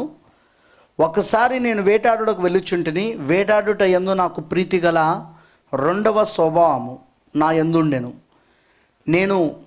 నేను జిమ్మి పూలే అనే కుర్రాడుతో వేటాడుటకు వెళ్ళుచుంటిని. ఆ అబ్బాయి మంచివాడు, అతని పిల్లవాడు చిన్న జిమ్స్ ఇచ్చట సంగమునకు వచ్చుచుండెనని నేను తలంచుచున్నాను. ఒక చక్కని కుటుంబము, ఈ పూలే కుటుంబమును నేను బాగుగా ఎరుగుదును. జిమ్మి నేను పసివారుగా నుండి స్కూలుకు వెళ్ళు దినముల నాటి నుండి ఒకే కంచములో తినుచు ఒకే మంచం మీద పడుకొనుచు ఒకటిగా జీవించుచుంటుమి. మేము 6 నెలల వ్యత్యాసం కలిగిన వయసు గల వారము. జిమ్మి పేల్చుటకు సిద్ధంగా తన తుపాకీని సిద్ధపరిచి ఉండెను. అది పేల్చుట వలన నా 2 కాళ్ళ గుండా ఆ గుండ్లు దూసుకొని పోయాయి. మరణ దశలో నన్ను ఆసుపత్రికి తీసుకొని వెళ్ళారు. ఆ రోజుల్లో పెన్సిలిన్ కానీ అలాంటిది ఏదీ లేదు. నా క్రింద రబ్బరు సీటు వేసి ఉంచారు. మరుసటి ఉదయము వారు శస్త్రచికిత్స చేయుటకు నన్ను అక్కడ ఉంచినట్లు రాత్రి తెలుసుకుంటుని. నన్ను తీసుకొని వెళ్ళి నా గాయాలు శుభ్రం చేసిరి. పెద్ద మాంసపు కండరములు బయటికి వచ్చెను. వారు ఆ మాంసాన్ని కత్తిరించారు. నేను ఆ సమయంలో ఒక మనిషిని చేతిని గట్టిగా పట్టుకున్నాను. ఆ వ్యక్తి పేరు ఫ్రాంకీ ఇడ్స్. ఇటీవల ఆత్మహత్య చేసుకున్న వాడు అతడు. అతని మణికట్టు చేతిని గట్టిగా పట్టుకొని నా చేతిని విడిపింపజేసిరి. వారు నా కాలునకు శస్త్రచికిత్స చేయించుండగా నేను కేకలు వేయించు అరుచుచు తన్నుకుంటున్నాను. అప్పుడు నేను 14 సంవత్సరాల వయసు గల బాలుడను. అంటే ప్రవక్తకు అప్పుడు వయసు 14 సంవత్సరాలు, అంటే ఆయన పుట్టింది 1909, రైట్? 14 అంటే ఎంత? 1923, 1923, అంతేనా? 1923 అంటే మొదటి ప్రపంచ యుద్ధం అప్పుడే అయిపోయింది. ఎందుకంటే మొదటి ప్రపంచ యుద్ధం 1914 నుండి 1919 వరకు జరిగింది. హల్లెలూయా. సో ఇప్పుడు నేను ఇవన్నీ ఎందుకు చెప్తున్నానో మీకు అర్థమవుతుంది. ఇప్పుడు ప్రవక్త బ్రెన్హామ్ గారికి 14 ఏళ్ళ వయసు. ఆయన పుట్టింది 1909లో పుట్టాడు. ఆయనకు 14 వయసు అంటే ఇప్పుడు 1923 సంవత్సరం. అది 1923 సంవత్సరంలో ఆయన జీవితంలో ఒక విషాదమైన సంఘటన జరిగింది. అదేంటిదంటే తన స్నేహితుడైన జిమ్మి పూల్ మరియు అతను వేటాడడానికి వెళ్తున్నారు. ఆ సమయంలో అనుకోని రీతిగా జిమ్మి పూల్ తీసుకొచ్చిన ఆ యొక్క తుపాకీ ఆయన చేతిలో పేలేసరికి, విలియం బ్రెన్హామ్ గారి దగ్గర పక్కనే ఉండగా పేలేసరికి ఆయన ప్రవక్త గారి యొక్క కాళ్ళకు అతి భయంకరంగా ఆ తూట గుండ్లు దూసుకొని వెళుతూ అది భయంకరంగా ఆయనను గాయపరిచింది, మరణ దశలోనికి తీసుకెళ్ళిపోయింది. మరి ఆ సమయంలో పెన్సిల్ ఇవ్వడం కానీ మత్తు మందులు ఇవ్వడం కానీ లేవు, ఇంకా అవి కనిపెట్టలేదు. అది ఇంకా పెన్సిలిన్లు మత్తు మందులు ఇంకా రాలేదు అప్పటికి. సో ప్రవక్త బ్రెన్హామ్ గారిని ఆసుపత్రికి తీసుకెళ్లారు. ఆసుపత్రికి తీసుకెళ్ళినప్పుడు ఆయన నొప్పిని భరించలేక కేకలు వేసేవాడు. ఆయనకు శస్త్రచికిత్స చేస్తామని చెప్పేసి డాక్టర్లు చెప్పారు. మత్తు మందు లేకుండానే ఇప్పుడు శస్త్రచికిత్స. ఎంత దారుణమో చూడండి.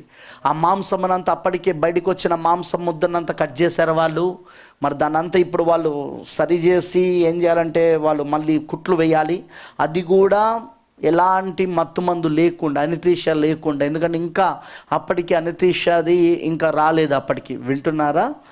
సో ఇప్పుడు మనం చూస్తుంది ఏంటంటే ప్రవక్త బ్రెన్హామ్ గారు ఏమని చెప్తున్నారంటే, వారు ఆపరేషన్ చేస్తుండగా కేకలు వేయడము, ఆయన వచ్చారు ఫ్రాంకీ ఇట్స్ అనే ఆయన యొక్క చేతిని గట్టిగా పట్టుకోవడం, ఎందుకంటే ఆ నొప్పిని భరించలేక అలాగూ జరుగుతూ ఉన్నది. మరి ఆయన కేకలు వేస్తున్నాడు, అరుచుచున్నాడు, తన్నుచున్నాడు అని చెప్పాడు.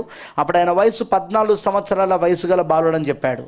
మరి 33వ పారాగ్రాఫ్లో ఇలా అంటున్నాడు, నేను నిద్రించుటకు ప్రయత్నించి మరియు నేను మేలుకొంటిని, ఏదో ఒకటి కారిపోయి ఉండి నాంచుచున్నది, రక్తనాళము తెగి ఉండటం వలన ఆపు లేకుండా రక్తం పోవుచుండని ఊహించితిని.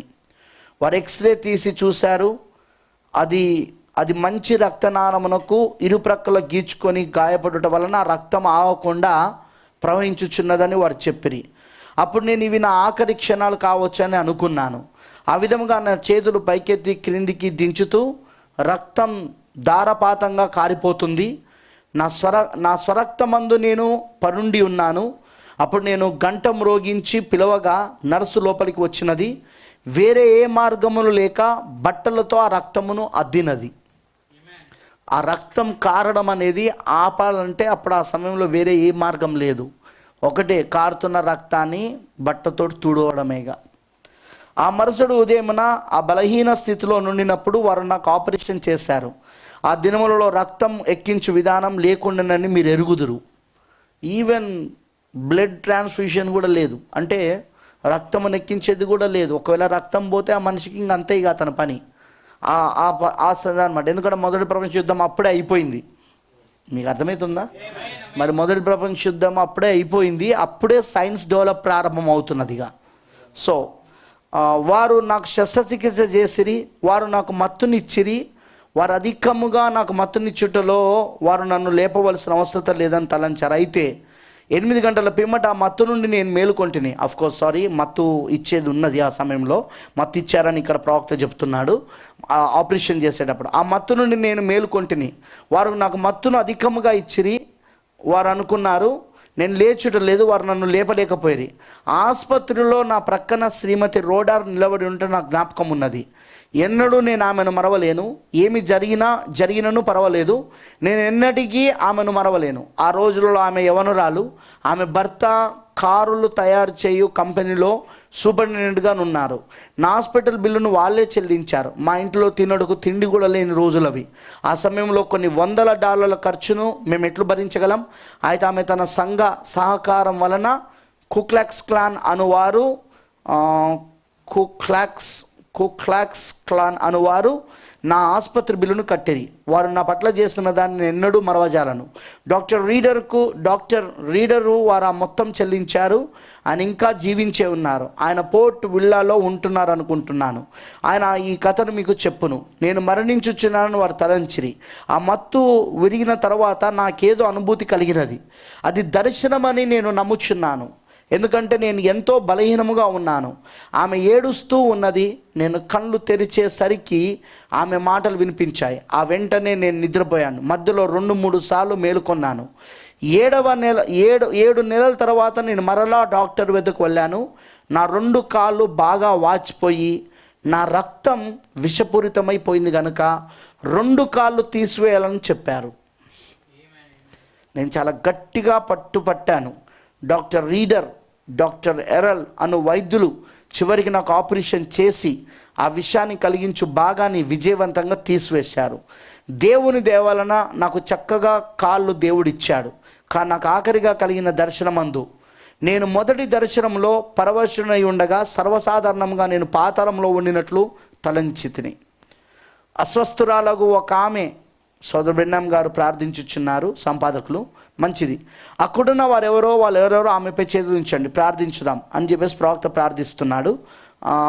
తర్వాత ఆయన ఏమంటున్నాడంటే ఇక ఆమెను కొంచెం గాలిలోకి తీసుకెళ్ళండి, ఎందుకంటే ఆమెకు ఆరోగ్యం బాగాలేదు, లోపటంతా వేడిగా ఉంది, ఆమెను కొంచెం గాలిలో తీసుకెళ్ళలేదని చెప్పుకుంటూ వస్తున్నాడు.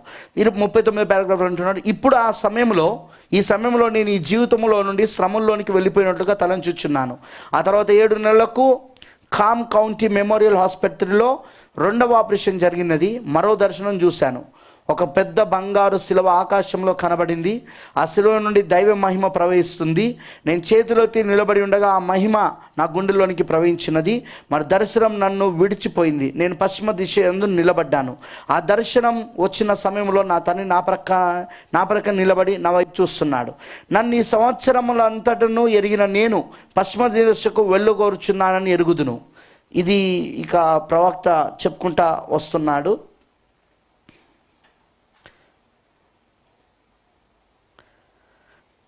సరైన రీతిగా దీన్ని తర్జుమా చేయలేదేంది బ్రదర్?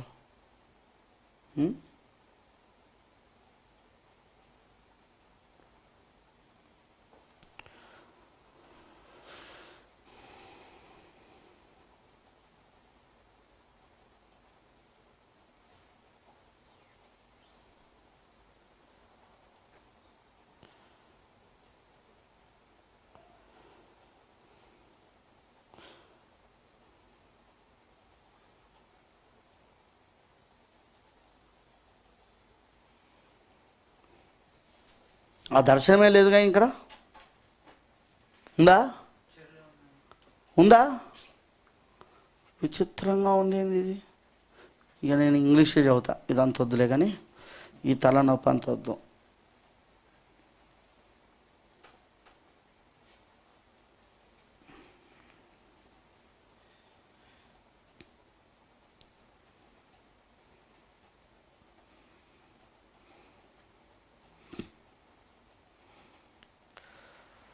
నిమిషం.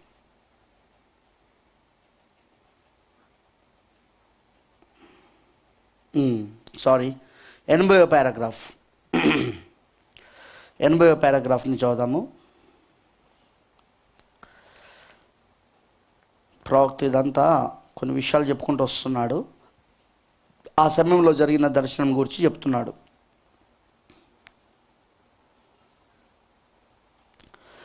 దీంట్లో 80, దీంట్లో ఎంతనో.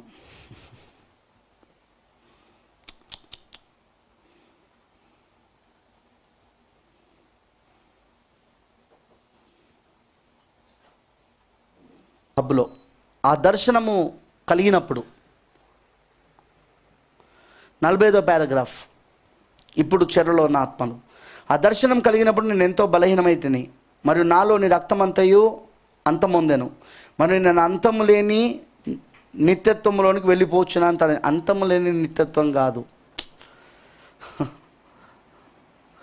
అంతము లేని నిత్యత్వం కాదు, అదేలే ఎన్లెస్ ఇటర్నిటీ. అంతం లేని నిత్యత్వంలోనికి, అంతము లేని నిత్యత్వంలోనికి వెళ్ళిపోవచ్చున్నానని తలంచితిని. ఈ విషయమును నేను ఇంతకు ముందును చెప్పుటకు మీలో అనేకులు విని ఉన్నారు. అంతము లేని నిత్యత్వంలో నేను వెళ్ళిపోవచ్చున్నాను. మొదటిగా నేను మేఘముల వలెనున్న వాటి ద్వారా వెళ్ళుచుంటిని, అటుపిమ్మట చీకటి ద్వారా క్రిందికి దిగబోచుంటిని. ప్రథమముగా తప్పిపోయిన వారి ప్రదేశంలోనికి నేను వెళ్ళి తిని. లాస్ట్ అంటే నశించిపోయిన వారు, నశించిపోయిన వారి దగ్గరికి, వారి యొద్దకు, ఆ ప్రదేశమునకు నేను వెళ్ళి తిని. అచ్చట నేను పెద్దగా కేక వేసి తిని. మరి నేను చూడగా దానికి ఏ పునాది లేదు, నేను పడిపోకుండా నిలుచుటకు ఏదీ లేదు, నిత్యత్వం మాత్రమే నేను పడిపోవచ్చున్నట్లుగా అనిపించుచున్నది. అచ్చట నిలబడుటకు ఏదీ లేదు. ఇటీవల ప్రజలతో మహిమకరమగు స్థితిలో నిన్న దర్శనమునకును దీనికిని ఎంత వ్యత్యాసం కలదు. అయితే ఇందులో నేను పడిపోచుండగా చివరకు మా తండ్రి కొరకు నేను కేక వేయుచున్నాను. నేను పసివాడిగా ఉండటం బట్టి ఆ విధముగా చేసి తిని మా తండ్రి కొరకు అర్చుచుంచుని, కానీ మా తండ్రి అచ్చట్లేదు. మా తల్లి కొరకు కేక వేసి తిని, ఎవరైనా నన్ను పట్టుకోండి. మరి అచ్చట మా తల్లియు లేదు, నేను అలాగే వెళ్ళిపోవచ్చున్నాను. అంతటా దేవుని కొరకు కేక వేసి తిని, అక్కడ దేవుడును లేడు, అక్కడ ఏదియూ లేదు. తర్వాత కొంత సమయమునకు ఎంతో దుఃఖకరమైన మూలుగు ధ్వని నేను ఎన్నడూ వినున్నటువంటిది వింటిని. అది భయంకరమైనదిగా నుండెను, దాన్ని వివరించలేం. అక్షరాల మండుచున్న అగ్నిగుండము దీనికంటే ఓర్వదగినదిగా ఉండును. ఆ దర్శనములు ఎన్నడూ తప్పిపోలేదు. నేను ఎన్నడూ కలుగున్నటువంటి భయంకర హృదయ వేదన కలిగినది. మరి జరిగినదేమి? నేను దయ్యములు తిరుగుచున్న ధ్వనిని వింటిని. నేను దాని వైపే చూచినప్పుడు పచ్చని రంగుల వేషమును కలిగిన స్త్రీలు అచ్చట నుండి చూచితిని. మీరు వారి ముఖములు చూచినప్పుడు వారి నేత్రములు క్రింద పచ్చని రంగును కలిగి ఉంటిరి. ఈనాడు స్త్రీలు తమ ముఖములకు రంగులు వేసుకున్న రీతిగా వారి ముఖములుండెను. వారు అదే రంగులు వేయబడిన ముఖములతోనూ కనులతోనూ తిరిగి వెళ్ళిరి. ఓ హో ఓ అని కేకలు వేసి తిని, ఓ దేవా, నాపై నీ కృపచూపుము. నువ్వు ఎక్కడున్నావు దేవా?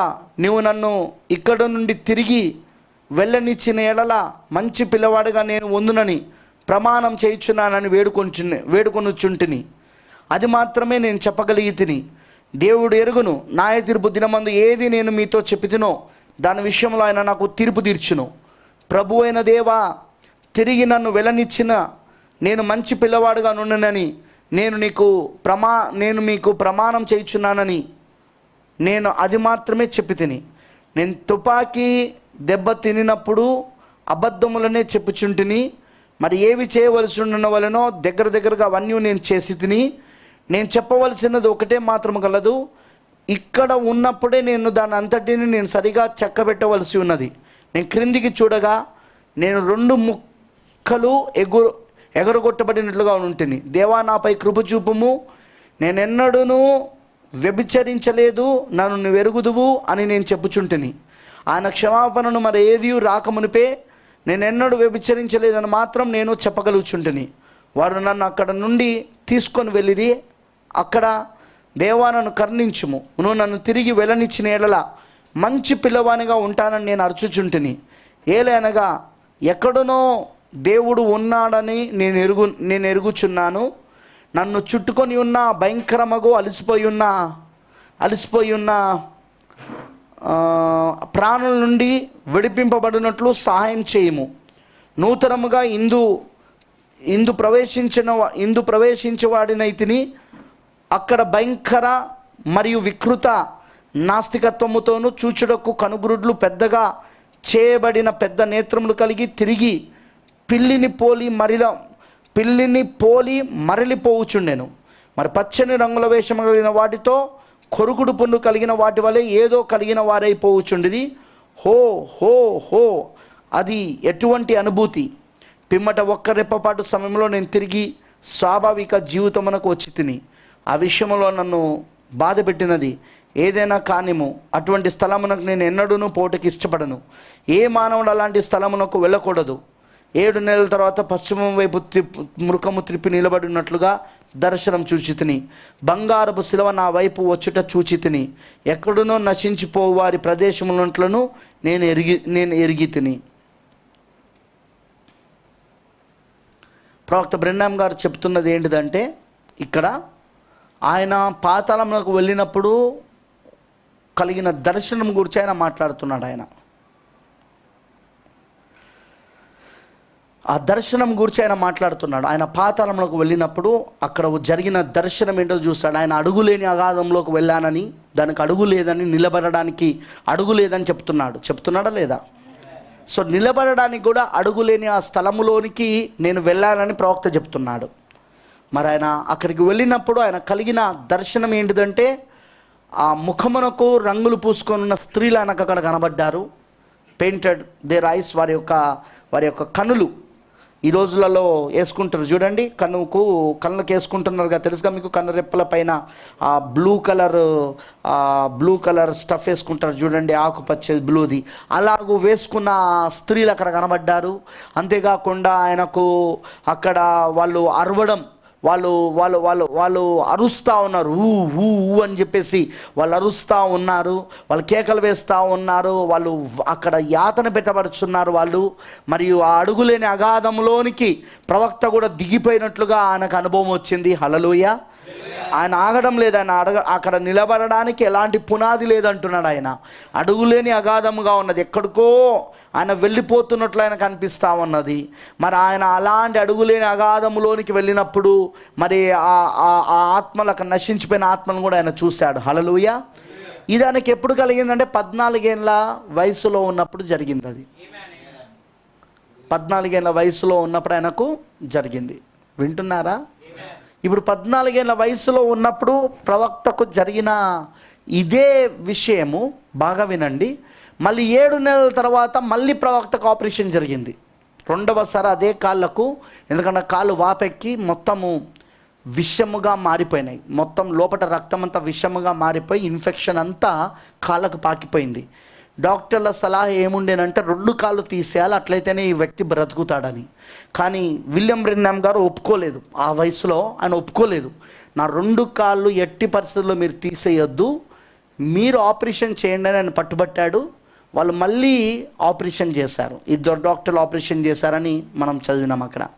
ఆపరేషన్ చేసిన తర్వాత మళ్ళీ ఆయనకు ఒక దర్శనం వచ్చింది. ఈసారి ఆయన పశ్చిమం వైపు చూస్తున్నట్టుగా ఒక గోల్డెన్ క్రాస్, ఒక బంగారపు సిలువ ఆయన ఎదుర్కొచ్చుడు ఆయన చూశాడు. ఆయన ఆ తర్వాత ఆశ్చర్యకరంగా ఆయన స్వస్థత పొందుకున్నాడు. ఆ దర్శనం తర్వాత ఆయన ఆశ్చర్యకరంగా స్వస్థత పొందుకున్నాడు. అది సరిగ్గా ఆయనకు 14 ఏళ్ళ వయసుకు జరిగింది. 14 ఏళ్ళ వయసు తర్వాత ఆయన 40 సంవత్సరాలకు 40 ఇయర్స్కి, వింటున్నారా, 40 సంవత్సరాలకు ఆయన అదే దర్శనం ఏదైతే చూశాడో, ఆయన 14 ఏళ్ళ వయసులో ఉన్నప్పుడు 40 సంవత్సరాలకు, అంటే ప్రవక్త బ్రెన్హామ్ గారికి ఇప్పుడు 54 సంవత్సరాలు. ఎంత? 54 సంవత్సరాలు అంటే ఎంత ఇప్పుడు? 1909 ప్లస్ 54 ఎంత అవుతుంది? 1963. వింటున్నారా? అంటే 1963లో అనమాట ఇది. అందుకే ప్రవక్త ఈ మెసేజ్ చెప్తున్నాడు, 1963లో చెప్తున్న మెసేజ్ ఇది. హల్లెలూయా. సో కరెక్ట్గా 40 సంవత్సరాల తర్వాత ఆయనకి ఏం కలిగిందంటే, ఆయన ఏదైతే పాతాళంలో ఆత్మలను చూశాడో ఆ ఆత్మలు ఆయన వెళ్ళిన ఆ యొక్క ప్రదేశంలో ఆ యొక్క దాన్ని ఏమంటారంటే షాపింగ్ మాల్లో ఆయన చూశాడు. దాన్ని ఆయన నోటి నుండి విందాం. హల్లెలూయా. 50వ పారాగ్రాఫ్లో అంటున్నాడు, దాని విషయం 4 వారాల క్రితం వరకు నేను దానిని సరిగా గ్రహించలేదు, దీని విషయంలో ఏమీ ఆలోచించద్దు. 4 వారాల క్రితం నా భార్య నేను టూసాన్కు వస్తువులను కొని తెచ్చుటకు వెళ్ళితిమి. మరి మేము కూర్చొని ఉండగా నా భార్య నేను క్రింద అంతస్తుకు దిగిరాగా అక్కడ ఆడంగితనము వారు పొడవైన జుట్టులు కలిగి వెంట్రుకలు వీపునకు ఆనున్నట్లుగాను ముఖభాగమునందు ఏటవాలుగా వ్రానున్నట్లు దువ్వుకొనబడి మడమలకు పైగా ప్యాంట్లు గల ఒక విధమైన వస్త్రములు ధరించుకున్న వారు కనిపించారు. అక్కడ ఉన్నవారందరూ వారిని చూచుచున్నారు. స్త్రీలు నీటితో సవరించిన వెంట్రుకల కత్తిరింపుతో ఎత్తుగా ధరించిన ప్రకారము వారు తమ జూలుపాలు పెంచుకొని ఉన్నారని మీరు ఎరుగుదురు. వారందరూ క్రింది అంతస్తులో ఉన్నారు. ఒక యవన స్త్రీ వచ్చి దాని గురించి నువ్వేమి తలంచుచున్నావని ఆమెను అడిగినది. అందుకు నేను, నిన్ను గూర్చి నువ్వు సిగ్గుపడాలి, అది నువ్వు తలంచిన ఎడల అని చెప్పి తిని, నీ వలె వారు జుట్టు పెంచుకుంటున్నారంటే నీవేమో కత్తిరించుకొనిచున్నావు, మీ ఇరువురిలో ఒక్కరును సరైన వారు లేరని నేను చెప్పి తిని, కనుక పై అంతస్తుకు నేను వెళ్ళి ఉండి అచ్చట నేను కూర్చుంటుని. అది జేసీ పెన్నీ స్టోర్. ఆ యొక్క ఆయన వెళ్ళిన షాపింగ్ మాల్ ఏంటిదంటే జేసీ పెన్నీ స్టోర్. అచ్చట ఎస్కలేటర్ పై గదిలోనికి కొనిపో ఉన్నది, అందుకలదు. అది కొందరిని పైనున్న గది తీసుకొని వచ్చుచుండెను. అచ్చట వచ్చుచున్న స్త్రీలను, యవనులను, వృద్ధులను మరియు పలు రకములైన వారిని చూచుచుండగా వాస్తవంగా నా కడుపునందు అనారోగ్యత సంభవించెను. ముడతలు కలిగిన యవనులు ప్రతి స్థలమందు పొట్టి అంగిలతో అసహ్యమైన శరీరములతో మరి కామ వికార సంబంధమైన దుస్తులు ధరించిన స్త్రీలు ఎత్తైన గోపురముల వెంట్రుకలు కలిగి వారు వచ్చుచుండిరి. నేను కూర్చుండిన కుర్చీ వెనక ఎస్కలేటర్ నుండి ఒకటి వచ్చుచుండెను. నేను నా తలను వంచుకొని అక్కడ కూర్చుని ఉంటిని. మరి నేను అటువైపు తిరిగి చూచుతిని. వారిలో ఒకటి స్పానిష్ భాష మాట్లాడుచు మరొక స్త్రీతో వచ్చుచుండెను. ఆమె తెల్లని వర్ణము గల స్త్రీ స్పానిష్తో మాట్లాడుచుండెను. ఆమెను ఆకస్మికంగా చూసేసరికి నేను స్తంభించిపోయాను. ఎందుకనగా ఇంతకు ముందే అది నేను చూచినాను. ఆమె కనులు మీరు ఎరిగినట్లుగా స్త్రీలు ఈనాడు వారి కనులకు రంగులు వేసుకున్నట్లుగా సరిగ్గా అట్లే పిల్లి కనులను పోలి కంఠద్దాలు కలిగి పైకి నేత్రములు కలిగిన దానిగా నుండెను. వారి కనుల క్రింద పచ్చని రంగును పూసుకొని ఉండిరి. నేను పిల్లవానిగా ఉన్నప్పుడు నా దర్శనంలో చూచినది సరిగ్గా అదే స్త్రీ. నేను వాటిని చూచినప్పుడు నా శరీరం అంతయు చలనము లేనట్లయేను. నేను చుట్టూ తిరిగి చూచినప్పుడు ఆ భవనములో వారు వస్తువుల ధరల విషయము గొనుగుచుండుట చూచి తిని, అది చూచినప్పుడు నేను రెప్పపాటు కాలం విస్మయముతో నుంటిని. నేను పాతాళంలో చూచినది అదే. అచ్చట వారు అపవిత్రులై ఉండిరి. వారు పాతాళంలో ఉండడం వలన వారి కనుల క్రింద పచ్చని నీలం రంగులు కలుగుందురని నేను తలంచి తిని. 40 సంవత్సరాల క్రితం ఈ విధముగా పచ్చ నీలము రంగు పూసుకొనిన ఈ స్త్రీలను గూర్చిన దర్శనం తెలియజేశాను. నేను అప్పుడు 14 సంవత్సరాల వయసు కలిగి ఉంటిని. దాదాపు 45 సంవత్సరములు అనగా ఇప్పుడు 54 సంవత్సరములు గనుక 40 సంవత్సరాల క్రితము 40 అనున్నది తీర్పు సంఖ్య, కావున అది 40 సంవత్సరములకు నెరవేరుపినది.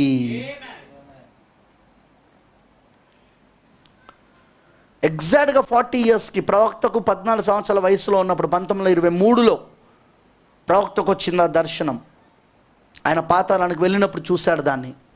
సరిగ్గా 40 సంవత్సరాలకు జేసీ పెన్నీ స్టోర్లో, ప్రవక్త ట్యూసాన్లో జేసీ పెన్నీ స్టోర్లో వస్తువులు కొన్ని సామాగ్రిలు కొనుక్కుందామని వెళ్ళినప్పుడు ఇంటికి, అక్కడ ఆయన సరిగ్గా ఏ స్త్రీలనైతే ఆయన పాతాళంలో చూశాడో ఆ స్త్రీలే ఎస్కలేటర్ పై నుండి కింది దిగడం చూశాడు ఆయన. మీరు గమనించారా? ఇప్పుడు ప్రవక్త పాతాళానికి వెళ్ళి వచ్చిన దర్శనము నెరవేర్పు జరుగుతుంది అక్కడ. మరి అంతేకాదు, నేను ఇక్కడ ఓ విషయం చెప్పకూడుతున్నా. నేను అదేంటిదంటే, ఇప్పుడు ఏం జరిగింది? పాతాళం తెరవబడింది. ఎందుకంటే పాతాళంలో ఉన్న ఆత్మలే ఇప్పుడు అక్కడ కనబడుతున్నాయి. పాతాళం తెరవబడింది కాబట్టి ఈరోజు ఇంత భయంకరమైన పాపము ప్రపంచంలో జరుగుతూ ఉన్నది. అందుకే మనుషులు ఇంత భయంకరంగా, ఇంత పిచ్చివారిగా తయారవుతున్నారు. అంత పిచ్చివారిగా ప్రవక్త చెప్పినట్టు ఇది పిచ్చితరం అన్నాడు ఆయన. పిచ్చితరం అన్నాడా లేదా? ఇన్సానిటీ, పిచ్చితనంలోనికి వెళ్ళిపోతారు అన్నాడు ఆయన. అంతా ఇప్పుడు ఆ పిచ్చితనంలోనికి వెళ్ళిపోతున్నారు. హల్లెలూయా. సో ఈ పాతాళం యొక్క దర్శనాన్ని మనము ఇక్కడ ఇప్పుడు చెరువులో ఉన్న ఆత్మలో చదివినాము. ఆ తర్వాత ప్రవక్త పైకి వెళ్తే ఆయన పరలోకానికి వెళ్ళిన దర్శనం, అంటే పరదేశ్ కూడా వెళ్ళిన దర్శనం కూడా ఆయన చెప్తా ఉన్నాడు. హల్లెలూయా. దేవుడికి మహిమ కలుగును గాక. ఆయన ఆయన ఆయన ఆయన ఆయన అక్కడికి వెళ్ళిన దర్శనం గురించి కూడా నేను ఎందుకు చెప్పాలని ఆశిస్తున్నానంటే, ప్రవక్త గారు కూడా ఇటు పాతాళానికి వెళ్ళాడు, అటు పరదేశ్కి వెళ్ళాడు, యేసుక్రీస్తు వెళ్ళినట్టుగా. ఆమేన్ అంటారా? దేవుడికి మహిమ కలుగును గాక. సో ఇప్పుడు ఈ చివరి దినాలలో మనం చూడవలసింది ఏంటంటే, ప్రియమైన దేవుని పిల్లలారా, ఈ పరదేశుని గూర్చిన దర్శనమును మీరు ఇప్పుడు చెరలో ఉన్న ఆత్మలను మెసేజ్లో చదవచ్చు. అదే సమయంలో ప్రవక్త చెప్పిన 5వ ముద్రలో చదవచ్చు. 5వ ముద్రలో కూడా ఈ పరదేశ్ గురించి మాట్లాడాడు ఆయన. వింటున్నారా? ఆవలిగట్టుకు వెళ్ళినప్పుడు ఆయన పరిశుద్ధులందరినీ చూశాడు. ఆయన తన వర్తమానం ద్వారా రక్షించబడిన గుంపును ఆయన చూశాడు అక్కడ ఆవలిగట్టులో. హల్లెలూయా. దేవుడికి మహిమ కలుగును గాక. మరి ఈ 2 స్థలాలను ఆయన చూసొచ్చాడు ఆయన. దేవునికి మహిమ కలుగును గాక. 2 ప్లేసెస్ని, 2 స్థలాలను ఆయన చూసొచ్చాడు ఆయన. ఒక స్థలం కాదు, 2 స్థలాలను. యేసుక్రీస్తు ఎలాగైతే అటు పాతాళానికి ఇటు పరదేశకు వెళ్ళాడో అలాగనే అనమాట. ఆమేనంటారా? చూడండి, యేసుక్రీస్తు పరదేశకు వెళ్ళాడు అన్న రుజువు ఏంటిదంటే, నేడు నువ్వు నాతో కూడా పరదేశంలో ఉందు అని కుడి పక్కన దొంగతో చెప్పాడా లేదా? ఆమేన్. హల్లెలూయా. సో ఖచ్చితంగా వెళ్ళాడు ఆయన. ఆమేన్. ఇప్పుడు ఇది మనం గమనించాల్సింది ఏంటంటే, సేమ్ అదే పరిచర్య ఇప్పుడు వధువు కూడా వస్తూ ఉన్నది. ఆమేన్. ఇప్పుడు పెళ్లి కుమార్తెకు కూడా అదే పరిచర్యలోనికి వస్తూ ఉన్నది. ఇప్పుడు ఆమె అదే పరిచర్యలోనికి పెళ్లి కుమార్తె వస్తున్నది. మనం ఇప్పుడు 3వ ఏడుపులో ఆల్రెడీ ఎక్కడి దాకా వచ్చేసామంటే, ఇప్పుడు ప్రవక్త ఆ దర్శనం చెప్పాడు. పాతాళం తెరవబడింది. నిజంగానే ఇప్పుడు భూమిపైన ఆ పాతాళంలో ఉన్న ఆత్మలని సంచరిస్తూ ఉన్నాయి. ఆమేన్. వాళ్ళందరూ నశించిపోయిన ఆత్మలు, వాళ్ళకు సువార్త ప్రకటించబడడం. ఓకేనా? మీకు అర్థమైందని చెప్పింది? వాళ్ళందరికి సువార్త ప్రకటించబడడం ఇప్పుడు అదే జరుగుతూ ఉన్నది. ఇప్పుడు ఇక చివరికి మనకు జరిగేది ఏంటిదంటే, నశించిపోయిన ఆత్మలకు సువార్త ప్రకటించడం వధువుకి చేసే పనిగా. ఎవరు రక్షించబడరు, రక్షించబడడం అంటే అర్థం ఏంటిదంటే మళ్ళీ ఇక్కడ బాప్తిజమం తీసుకోవడం కాదు. బాప్తిజమాలు తీసుకుంటారు ప్రవక్త చెప్పినట్టు. చాలామంది మేము మారు మనసు పొందాము, మాకు యేసుక్రీస్తు బాప్తిసం కావాలని వచ్చి యేసుక్రీస్తుల బాప్తిసం తీసుకొని సంఘంలో చేరుతూ ఉంటారు, కానీ రక్షణ పొందుకోరు. ఎందుకంటే రక్షణ ఏంటిదంటే కృత జన్మ, పరిశుద్ధాత్మ బాప్తిజమం, అది పొందుకోలేరు వాళ్ళు. వింటున్నారా? సో అందుకోసమే చాలామంది ఏమనుకుంటున్నారంటే మేము మొన్ననే 10 మందికి బాప్తిజమం ఇచ్చినాం, పోయిన నెలలోనే నేను 20 మందికి బాప్తిజం ఇచ్చాను. బాప్తిజమం తీసుకుంటే సరిపోదు, తీసుకున్న వాళ్ళు కృత జన్మ పొందుకున్నారా? మీకు అర్థమైందని చెప్పి పరిశుద్ధాత్మతో నింపబడ్డారా? ఎందుకంటే పౌలు గారు అడుగుతున్నాడు కదా, ఏమని అడుగుతున్నాడు? మీరు బాప్తిజమము పొందుకున్నప్పుడు పరిశుద్ధాత్మతో నింపబడ్డారా అని అడుగుతున్నాడు. హల్లెలూయా. సో కొంతమంది ఎంటా మెసేజ్లు ఏమంటున్నారంటే మనము బాప్తిజమం పొందుకున్నప్పుడే పరిశుద్ధాత్మ బాప్తిజం కూడా మనకు ఉన్నది అని అంటున్నారు. తప్పు. It's wrong. అది తప్పది.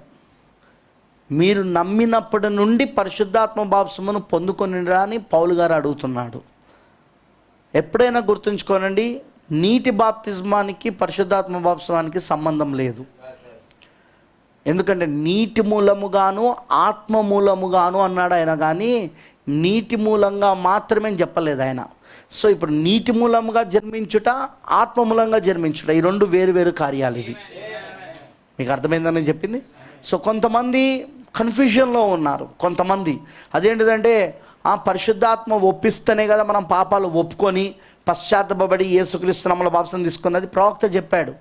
ఎందులో చెప్పాడు? మెసేజ్ ఆఫ్ ది గ్రేస్, అదే కృపా వర్తమానంలో చెప్పాడు. ఏమని చెప్పాడు? పరిశుద్ధాత్మ చేయు కార్యాలు 3. ఒకటి నీతీకరణ, రెండవది శుద్ధీకరణ, మూడవది పరిశుద్ధాత్మ బాప్తిసం. అయితే నీతీకరణ అది పరిశుద్ధాత్మ చేయు క్రియ, పాపములను ఒప్పించడం. శుద్ధీకరణ బాప్తిజమం తీసుకోవడం, అది కూడా పరిశుద్ధాత్మ చేసే క్రియ. కానీ పరిశుద్ధాత్మ బాప్తిజమం స్వయంగా పరిశుద్ధాత్మనే. మీకు అర్థమవుతుందా? సో నీతీకరణ, శుద్ధీకరణ అనేది పరిశుద్ధాత్మ చేసే క్రియలు అవి. కానీ పరిశుద్ధాత్మ బాప్తిజమం అంటే స్వయంగా ఆయన్నే నీలోనికి వచ్చి జీవించడం. అయితే చాలామంది ఎక్కడ అయిపోతున్నారంటే నీతీకరణ, శుద్ధీకరణ దగ్గర ఆగిపోయి మాకు పరిశుద్ధాత్మ బాప్తిజం ఉన్నది అనుకుంటున్నారు. లేదు లేదు, పరిశుద్ధాత్మ బాప్తిజమము నువ్వు సపరేట్గా పొందుకోవలసి ఉన్నది. ఆమేన్, హల్లెలూయా. సో అందుకోసమే పరిశుద్ధాత్మ బాప్తిజంతో మనం నింపబడాలి. మరి ఈ పరిచర్యలో ముఖ్యంగా ఇప్పుడు మనం ఉన్నది ఎక్కడ ఉన్నామంటే ఇక 3వ ఈడుపులో చివరికి వచ్చేసినాం మనం. ఇక ఆ చివరి దానికి వచ్చేసినాం మనం ఇప్పుడు. అందుకే మనం ఇప్పుడు ఇంకా సిద్ధపడాల్సిన అవసరం ఉన్నది. లెట్ us pray, ప్రార్థన చేసుకుందాం.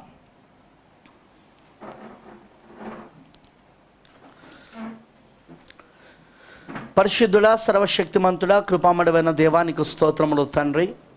మరి ప్రభువా, ఈ యొక్క మధ్యాహ్నకాల సమయంలో ప్రభువా ఆ పునరుద్ధానపు శక్తితో నువ్వు మమ్మల్ని నింపినందుకు స్తోత్రాలు. ఆ కృపను మాకు ఇచ్చినందుకు వందనాలు. ముఖ్యంగా తండ్రి ప్రభువా, ఈ మధ్యాహ్నము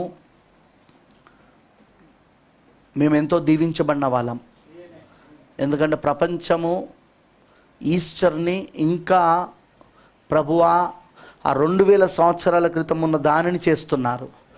కానీ మాకు 1963లో ఈస్టర్ కలిగింది ప్రభువా. వాక్యం మరల పునరుద్ధానం పొందుకున్నది. మరి వాక్యంతో పాటు మేము కూడా పునరుద్ధానం పొందుకున్నాం. అందును బట్టి నీకు స్తోత్రాలు. వచ్చిన నీ పిల్లలందరినీ దీవించు, వాక్యం విన్న వాళ్ళందరినీ ఆస్వాదించు, అందరిని నువ్వు భద్రపరచు దేవా. ప్రభువా, మేము రక్తం గుర్తు కింద ఉన్నాము. ఆ గుర్తులు మేము ఆపాదించున్నాము కాబట్టి ఏ తెగుళ్ళు మా గుడారాన్ని సమీపించదని మేము పూర్తిగా నమ్ముతున్నాం ప్రభువా. పూర్తిగా మీకు సమర్పించుకుంటూ యేసుక్రీస్తు నామంలో ప్రార్థిస్తున్నాము.